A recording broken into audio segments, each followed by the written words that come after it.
ಎಲ್ಲರಿಗೂ ನಮಸ್ಕಾರ. ನನ್ನೆಲ್ಲ ಆತ್ಮೀಯ ಪ್ರೀತಿಯ ಮುದ್ದು ವಿದ್ಯಾರ್ಥಿಗಳೇ, ಇಂದಿನ ಕನ್ನಡ ತರಗತಿಗೆ ನಿಮ್ಮೆಲ್ಲರಿಗೂ ಸ್ವಾಗತ. ಇಂದು ನಾವು 8ನೇ ತರಗತಿಯ 5ನೇ ಗದ್ಯ ಪಾಠವಾಗಿರುವಂತಹ ಗದ್ಯ ಭಾಗವಾಗಿರುವಂತಹ ಯಾವುದು ಹೂವಾದ ಹುಡುಗಿ ಅನ್ನುವಂತಹ ಒಂದು ಪಾಠವನ್ನು ನೋಡೋಣ. ಕವಿ ಪರಿಚಯವನ್ನು ನೋಡೋಣ. ಅದರಲ್ಲಿ ಕವಿಗಳು ಏನು ಹೇಳ್ತಾರೆ, ಆಶಯ ಏನು ಹೇಳ್ತೈತಿ, ಆಮೇಲೆ ಪದಗಳ ಅರ್ಥವನ್ನು ನೋಡಿಕೊಂಡು ಪಾಠ ನಮಗೆ ಏನು ಹೇಳಲಿಕ್ಕೆ ಹೊರಟಿದೆ, ಹೂವಾದ ಹುಡುಗಿ ಎಂಬುದರ ಬಗ್ಗೆ ನಾವು ಸಂಕ್ಷಿಪ್ತವಾಗಿ ಇಂದಿನ ತರಗತಿಯಲ್ಲಿ ಸಾರಾಂಶವನ್ನು ಎಲ್ಲವನ್ನು ಕೂಡ ನಾವು ಅಧ್ಯಯನವನ್ನು ಮಾಡೋಣ. ತನ್ನ ತಾಯಿಯ ಕಷ್ಟವನ್ನು ನೋಡಲಿಕ್ಕೆ ಆಗದೆ ಹುಡುಗಿ ಹೂವನ್ನು ಮಾರುತ್ತಿದ್ದು, ಆ ಹೂವನ್ನು ಮಾರುತ್ತಿದ್ದ ಹುಡುಗಿಯನ್ನ ದೊರೆ ಮದುವೆಯಾಗಿದ್ದು, ಅವಳ ಮುಂದಿನ ಜೀವನ ಯಾವ ರೀತಿಯಾಗಿತ್ತು ಎಂಬುದರ ಬಗ್ಗೆ ಎಲ್ಲವನ್ನು ನಾವು ಇಂದೇನು ಮಾಡೋಣ, ಇಂದಿನ ತರಗತಿಯಲ್ಲಿ ಅಧ್ಯಯನವನ್ನು ಮಾಡೋಣ. ಬನ್ನಿ ಮಕ್ಕಳೇ. 5ನೇ ಗದ್ಯ ಭಾಗ ಹೂವಾದ ಹುಡುಗಿ. ಎ.ಕೆ. ರಾಮಾನುಜನ್ ಅವರು ಇದನ್ನ ಪಾಠವನ್ನು ಹೇಳಿದ್ದಾರೆ. ಬನ್ನಿ ಅವರ ಕವಿಗಳ ಪರಿಚಯ ನೋಡ್ಕೊಂಡ್ ಬರೋಣ. ಕೃತಿಕಾರರ ಪರಿಚಯ. ಎ.ಕೆ. ರಾಮಾನುಜನ್ ಕವಿ, ಚಿಂತಕ, ಪ್ರಾಧ್ಯಾಪಕ, ಜಾನಪದ ತಜ್ಞ ಹೀಗೆ ವಿವಿಧ ಪ್ರತಿಭೆಗಳ ಸಂಗಮವೆಂದು ಖ್ಯಾತರಾದವರು ಎ.ಕೆ. ರಾಮಾನುಜನ್. ನೋಡಿ, ಅವ್ರನ್ನ ಏನೇ ಯಾವ್ಯಾವ ಹೆಸರಿನಿಂದ ಅವರನ್ನು ಕರೆಯಲಾಗ್ತಿತ್ತಪ್ಪ ಅಂದ್ರೆ ಕವಿಗಳು, ಚಿಂತಕರು, ಪ್ರಾಧ್ಯಾಪಕರು, ಜಾನಪದ ತಜ್ಞ ಅಂದ್ರೆ ಈ ಎಲ್ಲ ಹೆಸರುಗಳನ್ನ ಕರಿಬೇಕಂದ್ರೆ ಅಷ್ಟೊಂದು ಅಧ್ಯಯನವಾಗಿ ಆಳವಾಗಿ ಪಾಂಡಿತ್ಯವನ್ನು ಹೊಂದಿದವರು ಅಂತೇಳಿ ಅರ್ಥ. ಇವರ ಪೂರ್ಣ ಹೆಸರು ಅತ್ತಿಪಟ್ಟ ಕೃಷ್ಣಸ್ವಾಮಿ ರಾಮಾನುಜನ್. ನೋಡಿ, ಎ.ಕೆ. ರಾಮಾನುಜನ್ ಇವರ ಪೂರ್ಣ ಹೆಸರು ಏನಪ್ಪಾ ಅಂದ್ರೆ ಅತ್ತಿಪಟ್ ಕೃಷ್ಣಸ್ವಾಮಿ ರಾಮಾನುಜನ್. ಇವರು ಮಾರ್ಚ್ 16, 1929ರಲ್ಲಿ ಮೈಸೂರಿನಲ್ಲಿ ಜನಿಸಿದರು. ನೋಡ್ರಿ, ಯಾವಾಗ ಜನಿಸಿದ್ರಪ್ಪ ಅಂದ್ರೆ ಇವರು ಮಾರ್ಚ್ 16ರಿಂದ 1929ರಲ್ಲಿ ಮೈಸೂರಿನಲ್ಲಿ ಜನನವಾಗ್ತತಿ. ಮೈಸೂರು ವಿಶ್ವವಿದ್ಯಾನಿಲಯದಲ್ಲಿ MA ಪದವಿ ಗಳಿಸಿದ ಇವರು ದಕ್ಷಿಣ ಭಾರತ ಮತ್ತು ಅಮೆರಿಕದ ವಿವಿಧ ವಿಶ್ವವಿದ್ಯಾಲಯಗಳಲ್ಲಿ ಪ್ರಾಧ್ಯಾಪಕರಾಗಿ ಸೇವೆ ಸಲ್ಲಿಸಿ 1993ರಲ್ಲಿ ನಿಧನರಾದರು. ನೋಡಿ, ಇವರು ಮೈಸೂರು ವಿಶ್ವವಿದ್ಯಾನಿಲಯದಲ್ಲಿ MA ಪದವಿಯನ್ನು ಗಳಿಸ್ತಾರ. ಇವರು ಯಾವ ವಿಶ್ವವಿದ್ಯಾಲಯ ಪ್ರಾಧ್ಯಾಪಕರಾಗಿ ಸೇವೆಯನ್ನು ಸಲ್ಲಿಸಿದಾರಪ್ಪ ಅಂದ್ರೆ ದಕ್ಷಿಣ ಭಾರತ ಹಾಗೂ ಅಮೆರಿಕದ ವಿಶ್ವವಿದ್ಯಾನಿಲಯಗಳಲ್ಲಿ. ಇವರು ಮರಣ ಹೊಂದಿದ್ದೇವಪ್ಪ ಅಂದ್ರೆ 1993ರಲ್ಲಿ. ಕನ್ನಡ ಹಾಗೂ ಇಂಗ್ಲಿಷ್ ಭಾಷೆಗಳಲ್ಲಿ ಮಹತ್ವದ ಕೊಡುಗೆಯನ್ನು ನೀಡಿದ್ದಾರೆ. ಕನ್ನಡದಲ್ಲಿ ಹೊಕ್ಕುಳಲ್ಲಿ ಹೂವಿಲ್ಲ ಮತ್ತು ಇತರ ಕವಿತೆಗಳು, ಕುಂಟೋಬಿಲ್ಲೆ, ಮತ್ತೊಬ್ಬನ ಆತ್ಮಚರಿತ್ರೆ ಪ್ರಸಿದ್ಧ ಕೃತಿಗಳು. ನೋಡಿ, ಇವರು ಕನ್ನಡದಲ್ಲಿರ್ತಕ್ಕಂತಹ ಕೃತಿಗಳು ಯಾವಪ್ಪ ಅಂದ್ರೆ ಹೊಕ್ಕುಳಲ್ಲಿ ಹೂವಿಲ್ಲ ಮತ್ತು ಇತರ ಕವಿತೆಗಳು, ಕುಂಟುಬಿಲ್ಲೆ ಹಾಗೂ ಮತ್ತೊಬ್ಬನ ಆತ್ಮಚರಿತ್ರೆ ಇವರ ಪ್ರಸಿದ್ಧ ಕೃತಿಗಳಾಗಿವೆ. ಕನ್ನಡ ವಚನ ಸಾಹಿತ್ಯವನ್ನು ಸ್ಪೀಕಿಂಗ್ ಆಫ್ ಶಿವ ಎಂದು ಅನುವಾದಿಸಿದ್ದಾರೆ. ಕನ್ನಡ ವಚನ ಸಾಹಿತ್ಯವನ್ನು ಏನಂತ ಕರೀತಾರೆ ಇವರು? Speaking of Shiva. ಇವರ ಸಾಹಿತ್ಯದಲ್ಲಿನ ಸಾಧನೆಗೆ 1976ರಲ್ಲಿ ಭಾರತ ಸರ್ಕಾರವು ಪದ್ಮಶ್ರೀ ಪ್ರಶಸ್ತಿಯನ್ನು ನೀಡಿ ಗೌರವಿಸಿದೆ.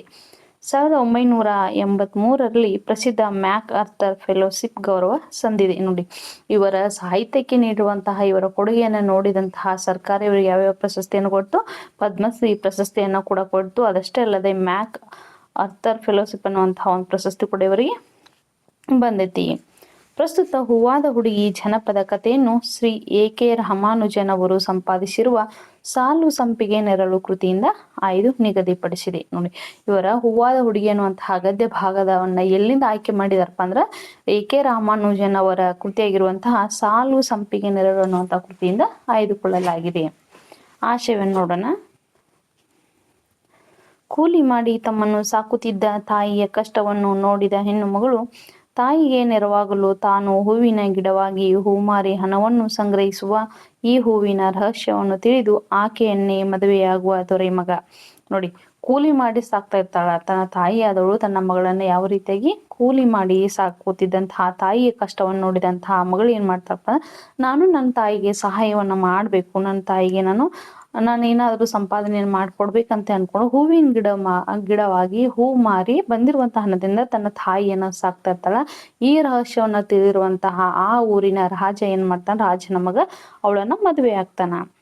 ಹೂವಿನ ಗಿಡವಾಗುವ ಹುಡುಗಿಯು ತನ್ನ ಗಂಡನ ತಂಗಿಯಿಂದಲೇ ಕಷ್ಟಕ್ಕೆ ಸಿಲುಕಿ ಯಾತನೆಯನ್ನು ಅನುಭವಿಸಿ ಕೊನೆಗೆ ಎಲ್ಲಾ ತೊಂದರೆಗಳಿಂದ ಪಾರಾಗಿ ದಂಪತಿಗಳು ಒಂದಾಗುವ ಜನಪದ ಸೊಗಡಿನ ಕಥೆ ಇದು. ನೋಡಿ, ಹೂವಿನ ಗಿಡವಾಗಿ ಹೂ ಮಾರ್ತಾ ಇದ್ದಂತಹ ಹುಡುಗಿಯನ್ನ ರಾಜನ ಮಗ ಅಥವಾ ದೊರೆ ಮಗ ಏನ್ ಮಾಡ್ತಾನ, ಮದುವೆಯನ್ನ ಆಗ್ತಾನ, ರಹಸ್ಯವನ್ನ ತಿಳ್ಕೊಂಡು ಮದುವೆಯನ್ನ ಆಗ್ತಾನ. ಆದ್ರ ಆಕೆಯ ಗಂಡನ ತಂಗಿ ಇಂದನ ನಾದ್ನಿ ಅಂತ ಕರಿತೀವಲ್ಲ, ಆಕೆಯ ಗಂಡನ ತಂಗಿಯಿಂದ ಅವಳು ಸಾಕಷ್ಟು ನೋವನ್ನ ಅನುಭವಿಸಿ ಕೊನೆಗೆ ಒಂದಾಗುವಂತ ಒಂದು ಸುಂದರ ಕಥೆ.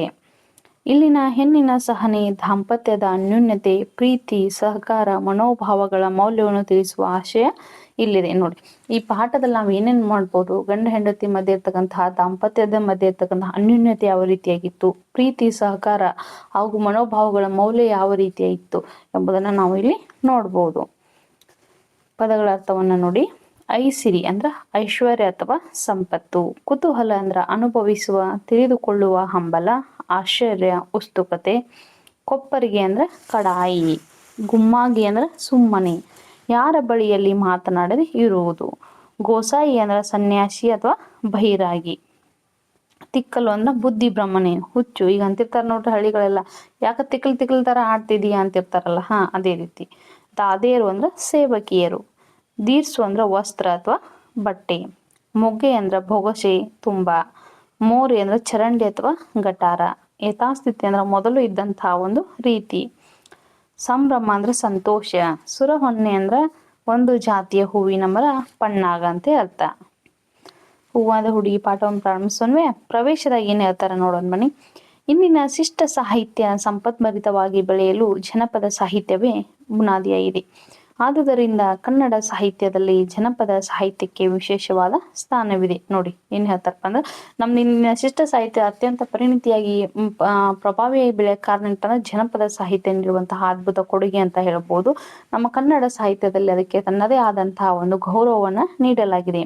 ಕುರಿತೋದದೆ ಎಂ ಕಾವ್ಯ ಪ್ರಯೋಗ ಪರಿಣತ ಮತಿಗಳ್ ಎಂಬ ಕವಿರಾಜ ಮಾರ್ಗ ಕಾರಣ ಮಾತು ಜನಪದ ಸಾಹಿತ್ಯದ ಮಹತ್ವವನ್ನು ಸಾರುತ್ತದೆ. ನೋಡಿ, ಕವಿರಾಜ ಮಾರ್ಗ ಏನ್ ಹೇಳ್ತಾನಪ್ಪ ಅಂದ್ರೆ, ಒಂದ್ ಮಾತು ಹೇಳ್ತಾನ, ಕುರಿತು ಓದೋದನ್ನ ಕಾವ್ಯ ಪ್ರಯೋಗ ಪರಿಣಿತಿ ಮತಿಗಳು ಅನ್ನುವಂತ ಒಂದ್ ಮಾತ ಏನ್ ಹೇಳ್ತತಿ, ಜನಪದ ಸಾಹಿತ್ಯದ ಮಹತ್ವವನ್ನು ತಿಳಿಸಿಕೊಡ್ತತಿ. ನಮ್ಮ ಜನಪದರು ತಮ್ಮ ಬದುಕಿನ ಸುಖ ದುಃಖ, ನೋವು ನಲಿವು, ಸರಸ ವಿರಸ, ಪ್ರೀತಿ ವಾತ್ಸಲ್ಯ, ಆಸರಿಕೆ ಬೇಸರಿಕೆಗಳನ್ನು ಗಂಡು ಹೆಣ್ಣೆಂಬ ಭೇದವಿಲ್ಲದೆ ಅನುಭವಗಳನ್ನು ಹಾಡುಗಳ ಮೂಲಕ, ಕಥೆಗಳ ಮೂಲಕ ಹಾಡುಗಬ್ಬವಾಗಿ ವ್ಯಕ್ತಪಡಿಸಿದ್ದಾರೆ. ನೋಡಿ, ನಮ್ಮ ಮೊದಲಿನ ಜನಪದ ಸಾಹಿತ್ಯಕಾರರು ಹೆಂಗ್ ಜನಪದರನ್ನ ಹೇಳ್ತಾರಪ್ಪ ಅಂದ್ರೆ, ಅವ್ರ ಕಷ್ಟ ನಷ್ಟಗಳಾಗಿರ್ಬೋದು, ನೋವು ನೆಲೆಗಳನ್ನಾಗಿರ್ಬೋದು, ಪ್ರೀತಿ ವಾತ್ಸಲ್ಯಗಳನ್ನಾಗಿರ್ಬೋದು, ಅವರು ಗಂಡು ಹೆಣ್ಣು ಅಂತ ತಾರತಮ್ಯ ಮಾಡದೆ ಅವ್ರು ಏನ್ ಹೇಳ್ತಾರ, ಹಾಡುಗಳ ಮೂಲಕ ತಾವು ಅನುಭವಿಸಿರುವಂತಹ ಅನುಭವಗಳನ್ನ ಹಾಡಿನ ಮುಖಾಂತರ ಜಾರಿಗೆ ಬಂದಿರುವಂತಹ ಜನಪದ ಮುಖಾಂತರ ಬಂದಿರುವಂತಹ ಒಂದು ಹಬ್ಬ ಅಂತಾನ ಹೇಳ್ಬೋದು.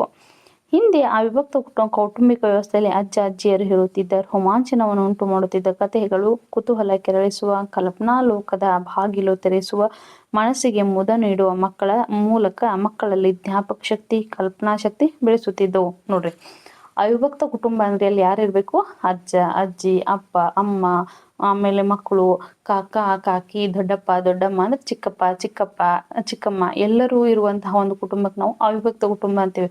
ವಿಭಕ್ತ ಕುಟುಂಬ ಅಂದ್ರೆ ಓನ್ಲಿ ಯಾರಪ್ಪ, ಗಂಡ ಹೆಂಡತಿ ಮಕ್ಕಳು ಇಷ್ಟೇ.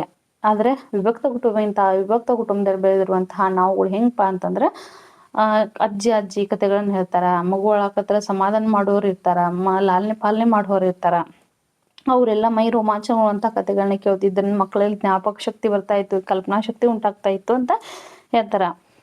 ಇವೆಲ್ಲ ಇಂದು ಕಣ್ಮರೆಯಾಗುತ್ತಿವೆ. ಇಂತಹ ಒಂದು ಅನುಭವವನ್ನು ಜನಪದ ಕಥೆಗಳ ಮೂಲಕ ಮಕ್ಕಳಿಗೆ ಕಟ್ಟಿಕೊಡುವ ಅಗತ್ಯವಿದೆ. ಈ ಉದ್ದೇಶದಿಂದ ಪ್ರಕೃತ ಕಥೆಯನ್ನು ನಿಗದಿಗೊಳಿಸಲಾಗಿದೆ. ನೋಡ್ರಿ, ಜ್ಞಾಪಕ ಶಕ್ತಿ, ಕಲ್ಪನಾ ಶಕ್ತಿಯನ್ನು ಬೆಳೆಸುವಂತಹ ವಿಭಕ್ತ ಕುಟುಂಬದಲ್ಲಿ ಇರ್ತಕ್ಕಂತಹ ಅಜ್ಜ ಅಜ್ಜಿಯರು ಹೇಳುವಂತಹ ಏನ್ ಕಥೆಗಳು ಅದಾವಲ್ಲ, ಇಂದೆಲ್ಲ ಕಣ್ಮರೆ ಆಗತ್ತವ. ಆದ್ರಿಂದ ಇಂದಿನ ಮಕ್ಕಳಿಗೆ ಇವೆಲ್ಲ ಇರ್ಲಿ ಅನ್ನುವಂತ ಉದ್ದೇಶದಿಂದ ಈ ಪಾಠವನ್ನ ನಿಗದಿ ಮಾಡಿದಾರ. ಬನ್ನಿ ಪಾಠವನ್ನು ಪ್ರಾರಂಭಿಸೋಣ. ಒಂದು ಪಟ್ಟಣ, ಅಲ್ಲೊಬ್ಬ ದೊರೆ ಇದ್ದ. ಆತನಿಗೆ 2 ಹೆಣ್ಣು ಮಕ್ಕಳು ಮತ್ತು ಒಬ್ಬ ಮಗ. ದೊರೆಯ ಮೊದಲನೆಯ ಹೆಣ್ಣು ಮಗಳಿಗೆ ಲಗ್ನವಾಗಿತ್ತು. ನೋಡ್ರಿ, ಅಲ್ಲಿ ಒಂದು ಊರು, ಆ ಊರು ಅಂದ್ರೆ ಸಿಟಿ, ಒಂದು ಪಟ್ಟಣ, ಹೌದಾ. ಆ ಪಟ್ಟಣದಲ್ಲಿ ಇರ್ತಕ್ಕಂತಹ ಒಬ್ಬ ರಾಜನಿಗೆ 2 ಹೆಣ್ಮಕ್ಳು, ಒಬ್ಬ ಗಂಡು ಮಗ. ಅದರ ಮೊದಲನೆಯ ಹೆಣ್ಣು ಮಗಳಿಗೆ ಏನಾಗಿತ್ತು, ಮದುವೆ ಆಗಿತ್ತು. ಅದೇ ಊರಿನಲ್ಲಿ ಒಬ್ಬಳು ಮುದುಕಿ ಇದ್ದಳು, ಅವಳಿಗೆ 2 ಹೆಣ್ಣು ಮಕ್ಕಳು. ನೋಡ್ರಿ, ಆ ಪಟ್ಟಣದಲ್ಲಿ ಇರ್ತಕ್ಕಂತಹ ರಾಜನ ಪಟ್ಟಣದಲ್ಲಿ ಒಬ್ಳು ಮುದುಕಿದ್ದಳು, ಅವಳಿಗೆ 2 ಹೆಣ್ಮಕ್ಳು. ಆ ಮುದುಕಿ ಕೂಲಿ ಮಾಡಿ ತನ್ನ ಮಕ್ಕಳನ್ನು ಸಾಕುತ್ತಿದ್ದಳು. ಆ ಮುದುಕಿ ತನ್ನ ಮಕ್ಕಳನ್ನ ಹೇಗ್ ಸಾಕ್ತಾ ಇದ್ಲಪ್ಪ ಅಂತಂದ್ರೆ ಕೂಲಿ ನಾಲಿ ಮಾಡಿ ತನ್ನ ಮಕ್ಕಳನ್ನ ಅವಳು ಸಾಕ್ತಾ ಇದ್ಲು. ಅಂದ್ರೆ ದೊರೆಗೆ ಅವಶ್ಯಕತೆ ಇಲ್ಲ, ಅವ್ರ ಹಾಜೆ ಅಲ್ವಾ. ಹೀಗಾಗಿ ಅದೇನಾಯ್ತು, ಒಂದನೇ ಮಗಳಿಗೆ ಲಗ್ನವನ್ನ ಮಾಡಿಕೊಟ್ಟಿದ್ದ, ಇನ್ನೊಬ್ಬ ಮಗಳ ಲಗ್ನ ಆಗಿರ್ಕಿಲ್ಲ, ಮತ್ತೊಬ್ಬ ಮಗಂದ ಲಗ್ನ ಆಗಿರ್ಕಂದ್ರ ಮದುವೆ ಆಗಿರ್ಲಿಲ್ಲ. ಒಂದು ದಿನ ತಂಗಿ ಅಕ್ಕಯ್ಯ ಹೋದಷ್ಟು ದಿನಕ್ಕೆ ಅಮ್ಮ ಕೂಲಿ ಮಾಡಿ ನಮ್ಮನ್ನು ಸಾಕಬೇಕು ಅಂದ್ರೆ ಕಷ್ಟ ನೋಡ್ರಿ. ಅವಳೇನ್ ಹೇಳ್ತಾ ತಂಗಿದ್ದವಳು ತನ್ನ ಅಕ್ಕಳಿಗೆ, ಅಕ್ಕ ಎಷ್ಟು ದಿನ ಹೋಗ್ತಾಳೆ ನಮ್ಮ ತಾಯಿ, ಅವಳು ಹೋದಷ್ಟು ದಿನ ನಮ್ಮ ಕೂಲಿ ಮಾಡಿ ಸಾಕ್ಬೇಕು ಅಂದ್ರೆ ಕಷ್ಟ ಆಗ್ತತಿ. ಆದ್ದರಿಂದ ನಾನು ಹೂವಿನ ಗಿಡ ಹಾಕ್ತೀನಿ, ನೀನು ಹೂ ತಕ್ಕೊಂಡು ಹೋಗಿ ಮಾರ್ಕೊಂಡು ಬಂದ್ಬಿಡಿ ಎಂದು ಅಕ್ಕನಿಗೆ ಹೇಳಿದಳು. ನೋಡ್ರಿ ತಂಗಿ ಇದ್ದವಳು ಏನ್ ಹೇಳ್ತಾಳ, ನಮ್ಮವ್ವ ಎಷ್ಟು ದಿನ ಅಂತ ದುಡಿತಾಳ ಪಾಪ, ಅವಳು ನಮ್ಮನ್ನ ಹೆಂಗ್ ಸಾಕತಾಳಲ್ಲ, ಅವಳು ಪ್ರತಿದಿನ ದುಡ್ದಂಗ ಏನಾಗಬೇಕು, ಕೂಲಿ ಮಾಡಿ ನಮ್ಮನ್ನ ಸಾಕ್ಬೇಕಂದ್ರೆ ಅವಳಿಗೂ ಅದ ಭಾರ ಆಗ್ತತಿ, ಕಷ್ಟ ಆಗ್ತತಿ. ಆದ್ರಿಂದ ನಾನು ಹೂವಿನ ಗಿಡ ಹಾಕ್ತೀನಿ, ನಾನು ಹೂವಿನ ಗಿಡ ಆದ್ಮೇಲೆ ನೀನ್ ಏನ್ ಮಾಡು, ಹೂ ತಕೊಂಡು ಹೋಗಿ ಅದನ್ನ ಹೂ ಕಟ್ಟಿ ಮಾರಿ ತಂದು ಕೊಟ್ಬಿಡು ಅಂತ ಹೇಳ್ತಾಳ. ಅಕ್ಕನಿಗೆ ಕುತೂಹಲ ಕೇಳಿ, ಅದು ಹೇಗೆ ಹೂವಿನ ಗಿಡ ಹಾಕ್ತಿ ಎಂದು ಕೇಳಿದ್ರು. ಆಗ ಅಕ್ಕ ಇದ್ದವರು ತಂಗಿ ಹೇಳ್ತಾಳ, ಅಲ್ಲ ನೀನ್ ಅದ್ ಹೇಗೆ ಹೂವಿನ ಗಿಡ ಹಾಕ್ತೀಯ ಅಂತೇಳಿ ತಂಗಿನ ಕೇಳ್ತಾಳ. ಅದೆಲ್ಲ ನಾನು ಆಮೇಲೆ ಹೇಳ್ತೀನಿ ಕಣೆ, ಮೊದಲು ಮನೆಯೆಲ್ಲ ಸಾರಿಸಿ ಬಿಡು, ನೀನು ಸ್ನಾನ ಮಾಡಿ ಬಾವಿಯಿಂದ ಉಗುರು ಸೋಕದ ಹಾಗೆ 2 ತಂಬಿಗೆ ನೀರು ತಗೊಂಡು ಬಾ ಅಂದಳು. ನೋಡ್ರಿ ಅವಾಗ ತಂಗಿದ್ದವಳು, ನಾ ಅದನ್ನೆಲ್ಲ ಹೇಳ್ತೀನಿ ನಿನಗ, ಆದ್ರೆ ಈಗ ನಾನು ಏನ್ ಹೇಳ್ತೀನಿ ಅಷ್ಟ ಮಾಡು, ಹೌದಾ, ಅದನ್ನೆಲ್ಲ ನಾನು ಆಮೇಲೆಲ್ಲ ಹೇಳ್ತೀನಿ, ಮೊದ್ಲು ನೀ ಎಲ್ಲ ಮನೆಯೆಲ್ಲ ಸಾರಿಸ್ಬಿಡು, ಅಂದ್ರೆ ಸ್ವಚ್ಛವಾಗಿ ಮಾಡು ಅದನ್ನ, ಕಸ ಗುಡಿಸುವುದಾಗಿರ್ಬೋದು. ಮತ್ತೆ ಇನ್ನೊಂದು, ಹಳ್ಳಿಗಳಲ್ಲಿ ಸಾರಿಸಿ ಬಿಡು ಅಂತಂದ್ರೆ ಗೋವಿನ ಸಗಣಿಯನ್ನ ತಂದು ಏನ್ ಮಾಡ್ತಾ ಇದ್ರು, ಮನೆಯನ್ನ ನೆಲವನ್ನ ಒರೆಸುವಂತಹ ಒಂದು ಪದ್ಧತಿ ಇತ್ತು, ಹೌದಾ. ಹೀಗಾಗಿ ಅದನ್ನ ಸಾರಿಸಿ ಸ್ನಾನ ಮಾಡಿ ಬಾವಿಯಿಂದ ನೀರನ್ನ ಒಂದು ಉಗುರು ಸೋಕದ ಹಾಗೆ ಏನ್ ಮಾಡು, 2 ತಂಬಿಗೆ ನೀರನ್ನ ತೆಗೆದುಕೊಂಡು ಬಾ ಅಂತ ಹೇಳ್ತಾಳ ತಂಗಿ ಇದ್ದವಳು ಅಕ್ಕನಿಗೆ. ಅಕ್ಕ ಹಾಗೆ ಮಾಡಿದಳು. ಇವರ ಮನೆ ಎದುರಿಗೆ ಒಂದು ದೊಡ್ಡ ಮರವಿತ್ತು. ನೋಡ್ರಿ ಅಕ್ಕ ತಂಗಿ ಹೇಳಿದ ಹಾಗೆ ಮಾಡ್ತಾಳ. ಅವ್ರ ಮನೆ ಎದುರಿಗೆ ಏನಿತ್ತು, ಒಂದು ದೊಡ್ಡ ಮರವಿತ್ತು. ತಂಗಿ ಅಲ್ಲೂ ಗುಡಿಸಿ ಸಾರಿಸಿದಳು. ಅಲ್ಲಿಗೆ ಇಬ್ಬರು ಹೋದರು. ನೋಡ್ರಿ ಅವ್ರ ಮನೆಯ ಎದುರಿಗಿರ್ತಕ್ಕಂತಹ ಒಂದು ದೊಡ್ಡ ಮರವಿತ್ತಲ್ಲ, ಅಲ್ಲಿ ಗುಡಿಸಿ ಏನ್ ಮಾಡ್ಲ ಅಕ್ಕ ಇದ್ದವಳು ಸಾರಿಸಿದ್ಲು. ಅಲ್ಲಿ ಇಬ್ರು ಹೋದ್ರು, ಅಕ್ಕ ಮತ್ತು ತಂಗಿ ಹೋದ್ರು. ತಂಗಿ ಅಕ್ಕನನ್ನು ಕರೆದು, ನೋಡಕ್ಕಯ್ಯ, ನಾನಿಲ್ಲಿ ದೇವರ ಧ್ಯಾನ ಮಾಡಿ ಕುಳಿತುಕೊಳ್ತೀನಿ, ನೀನು ಒಂದು ತಂಬಿಗೆ ನೀರನ್ನೆಲ್ಲ ನನ್ನ ಮೈ ಮೇಲೆ ಸುರಿದು ಬಿಡು. ಅವಾಗ ಏನ್ ಹೇಳ್ತಾ, ಅಲ್ಲಿ ಇಬ್ರು ಎಲ್ಲಿ ಹೋಗ್ತಾರಲ್ಲ, ಹೋದಂತಹ ಜಾಗಕ್ಕೆ ತಂಗಿ ಅಕ್ಕನನ್ನು ಕರೆದು, ಅಕ್ಕ ನೋಡು, ನಾನು ಇಲ್ಲಿ ದೇವರ ಧ್ಯಾನ ಮಾಡ್ತಾ ಕುಳಿತುಕೊಂಡಿರ್ತೀನಿ, ನೀನು ಒಂದ್ ತಂಬಿಗೆ ತಂದಿರುವಂತಹ ನೀರ್ ಏನೈತಲ್ಲ ಅದನ್ನೆಲ್ಲ ನನ್ನ ಮೈ ಮೇಲೆ ಸುರಿದ್ ಬಿಡು ಅಂತ ಹೇಳ್ತಾ, ನಾನು ಹೂವಿನ ಗಿಡ ಹಾಕ್ತೀನಿ, ಸುಳಿ ಮುರಿಯದ ಹಾಗೆ, ಎಲೆ ಮುರಿಯದ ಹಾಗೆ ಬೇಕಾದಷ್ಟು ಹೂವು ಕಿತ್ಕೋ, ನಿನಗೆ ಸಾಕಾದ ಮೇಲೆ ಇನ್ನೊಂದು ತಂಬಿಗೆ ನೀರನ್ನು ನನ್ನ ಮೇಲೆ ಸುರಿದು ಬಿಡು, ಪುನಃ ನಾನು ಮನುಷ್ಯಳಾಗ್ತೀನಿ ಅಂದಳು. ನೋಡ್ರಿ ಅವಾಗ ಏನ್ ಹೇಳ್ತಾಳ, ನಾನು ಅಕ್ಕ ಇಲ್ಲಿ ಕೂತ್ಕೊಂಡಿರ್ತೀನಿ, ದೇವರ ಧ್ಯಾನ ಮಾಡ್ತಾ ಕೂತ್ಕೊಳ್ತೀನಿ, ನೀನು ಒಂದ್ ತಂಬಿಗೆ ನೀರನ್ನ ತೆಗೆದುಕೊಂಡು ಬಾ, ತಂದಿರುವಂತಹ ನೀರನ್ನ ನನ್ನ ಮೇಲೆ ಸುರಿದು ಬಿಡು, ನಾನು ಹೂವಿನ ಗಿಡ ಹಾಕ್ತೀನಿ, ನೀನು ಒಂದ್ ಸ್ವಲ್ಪ ಸುಳಿ ಮುರಿದ ಹಾಗೆ, ಎಲೆ ಮುರಿದ ಹಾಗೆ, ನಿನಗೆ ಎಷ್ಟು ಬೇಕೋ ಅಷ್ಟನ್ನ ಹೂವನ್ನ ಕಿತ್ಕೋ, ಆಮೇಲೆ ನೀನ್ ಸಾಕಾದ್ಮೇಲೆ ಮತ್ತೊಂದು ಬಿಂದಿಗೆ ನೀರನ್ನ ತೆಗೆದುಕೊಂಡು ನನ್ನ ಮೇಲೆ ಹಾಕು, ಪುನಃ ನಾ ಏನಾಗ್ತೀನಿ, ಮತ್ತೆ ಮನುಷ್ಯರಾಗ್ತೀನಿ ಅಂತ ಹೇಳ್ತಾಳೆ ತಂಗಿದ್ದವಳು ಅಕ್ಕನಿಗೆ. ತಂಗಿ ದೇವರನ್ನು ನೆನೆದು ಕುಳಿತಳು. ಅಕ್ಕ ಒಂದು ಬಿಂದಿಗೆ ನೀರನ್ನು ಅವಳ ಮೇಲೆ ಸುರಿದಳು. ಸರಿ, ಹೂವಿನ ಗಿಡವಾದಳು. ನೋಡ್ರಿ ತಂದಿರುವಂತಹ ನೀರನ್ನ ಆ ತಂಗಿ ಹೇಳಿದಾಗೆ ಅಕ್ಕ ಏನ್ ಮಾಡಳು, ತಂಗಿಯ ಮೈ ಮೇಲೆ ನೀರನ್ನ ಹಾಕಿದ್ಲು. ಅವಳು ದೇವರ ನೆನೆದು ಕುಳಿದುಕೊಂಡಾಗ ತಂದಿರುವಂತಹ ನೀರನ್ನ ಅವಳ ಮೇಲೆ ಹಾಕಿದಾಗ ತಂಗಿದವಳು ಹೂವಿನ ಗಿಡವಾದಳು. ಅಕ್ಕ ಸುಳಿ ಎಲೆ ತೊಟ್ಟು ಮುರಿಯದ ಹಾಗೆ ಹೂವನ್ನ ಬಿಡಿಸಿಕೊಂಡಳು. ನೋಡ್ರಿ ಅಕ್ಕ ಏನ್ ಮಾಡಿದ್ಲು, ಸುಳಿ ಆಗಿರ್ಬೋದು ಅಥವಾ ಎಲೆ ಆಗಿರ್ಬೋದು, ಒಂದ್ ಸ್ವಲ್ಪ ತೊಗಟು ಅಂತ ಕರಿತೇವಲ್ಲ, ಅದೆಲ್ಲ ಮುರಿಯದ ಹಾಗೆ ಹೂವನ್ನ ಬಿಡಿಸ್ಕೊಂಡ್ಲು. ನಂತರ ಮತ್ತೊಂದು ತಂಬಿಗೆ ನೀರನ್ನು ಗಿಡದ ಮೇಲೆ ಸುರಿದಳು. ಅದಾದ್ಮೇಲೆ ತನಗೆ ಸಾಕಾಗಿರುವಂತಹ ಹೂವನ್ನ, ಎಷ್ಟು ಬೇಕಷ್ಟೆಲ್ಲ ಹೂವನ್ನ ಕಿತ್ಕೊಂಡ್ಮೇಲೆ ಸಾಕಾದ್ಮೇಲೆ ಅವಳು ಏನ್ ಮಾಡಿದ್ಲು, ಮತ್ತೊಂದು ಬಿಂದಿಗೆ ನೀರ್ ತಂದಿರ್ತಾ ಆ ನೀರನ್ನ ತಂಗಿ ಮೇಲೆ ಹಾಕಿದ್ಲು.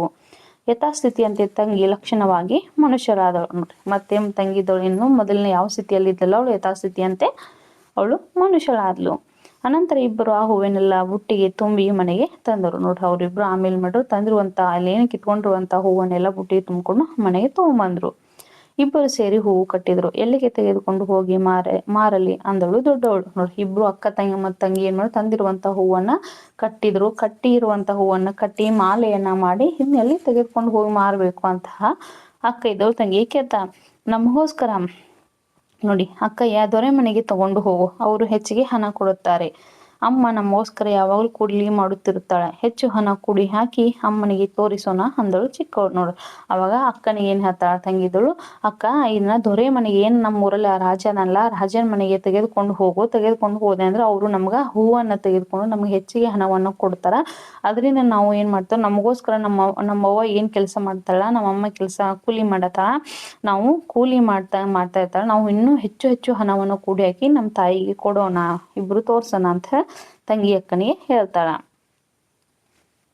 ಮುಂದೆ ನೋಡಿ, ಅಂದು ಒಂದು ಬುಟ್ಟಿಯಲ್ಲಿ ಹೂವನ್ನೆಲ್ಲ ಇಟ್ಟುಕೊಂಡು ಹೂ ಬೇಕೇನಮ್ಮ ಹೂ ಎಂದು ಕೂಗಿಕೊಂಡು ದೊರೆಯ ಮನೆ ಮುಂದೆ ಬಂದಳು. ನೋಡ್ರಿ ಅಕ್ಕ ಇದ್ದವಳು ಏನ್ ಮಾಡಿದ್ಲು, ಒಂದು ಬುಟ್ಟಿಯಲ್ಲಿ ತಾನು ಇಟ್ಟುವಂತಹ ಹೂವನ್ನ, ಕಿತ್ಕೊಂಡಂತ ಹೂವನ್ನ, ಮಾಲೆ ಮಾಡಿರುವಂತಹ ಹೂವನ್ನ ತೆಗೆದುಕೊಂಡು ಹೂ ಬೇಕೇನಮ್ಮ ಹೂ ಅಂತ ಹೇಳಿ ಅನ್ಕೋತಾ ಏನ್ ಮಾಡಿದ್ಲು, ದೊರೆ ಮನೆಗೆ ಕೂಗ್ಕೊಂಡ ಬಂದ್ಲು.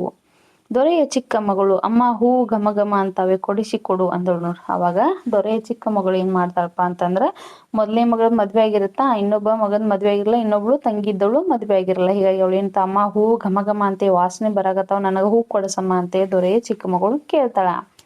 ದೊರೆ ಹೆಂಡತಿ ಹೂವನ್ನು ನೋಡಿದಳು, ಎಷ್ಟು ಬೆಲೆ ಅಂತ ಕೇಳಿದಳು. ಆಗ ದೊರೆ ಹೆಂಡತಿ ಏನ್ ಮಾಡ್ತಾಳಪ್ಪ ಅಂದ್ರ, ಆ ಘಮ ಘಮ ಮಾರುತ್ತಿರುವಂತಹ ಹೂವಿನ ವಾಸನೆಯನ್ನು ಹಿಡಿದು, ಅಮ್ಮ ನನಗೆ ಕೊಡಸಮ್ಮ ಅಂತೆ ಮಗಳು ಹೇಳಿದಾಗ ಆ ಹೂವನ್ನ ತೆಗೆದುಕೊಂಡು, ಹೂವನ್ನ ನೋಡಿ ಎಷ್ಟು ಬೆಲೆ ಅಮ್ಮ ಅಂತ ಕೇಳ್ತಾಳ. ಎಷ್ಟಾನ ಕೊಡಿರವ್ವ, ನಾವು ಬಡವರು ಎಂದಳು ಅಕ್ಕ. ನಿಮ್ಗೆ ಎಷ್ಟು ತಿಳಿತಷ್ಟು ಕೊಡ್ರವ್ವ, ನಾವು ಬಡವರು, ನೀವು ಕೊಟ್ಟಷ್ಟ ನಾವು ಹೂ ಕೊಟ್ಟು ನೀವು ಕೊಟ್ಟಿರುವಂತ ಹಣವನ್ನು ನಾವು ಅಷ್ಟೇ ತಗೋತೀವಿ, ನಾವು ಬಡವರಿದ್ದೀವಿ, ಬಡತನದಿಂದ ಕೂಡೈತಿ ನಮ್ಮ ಜೀವನ ಅಂತ ಹೇಳ್ತಾಳ.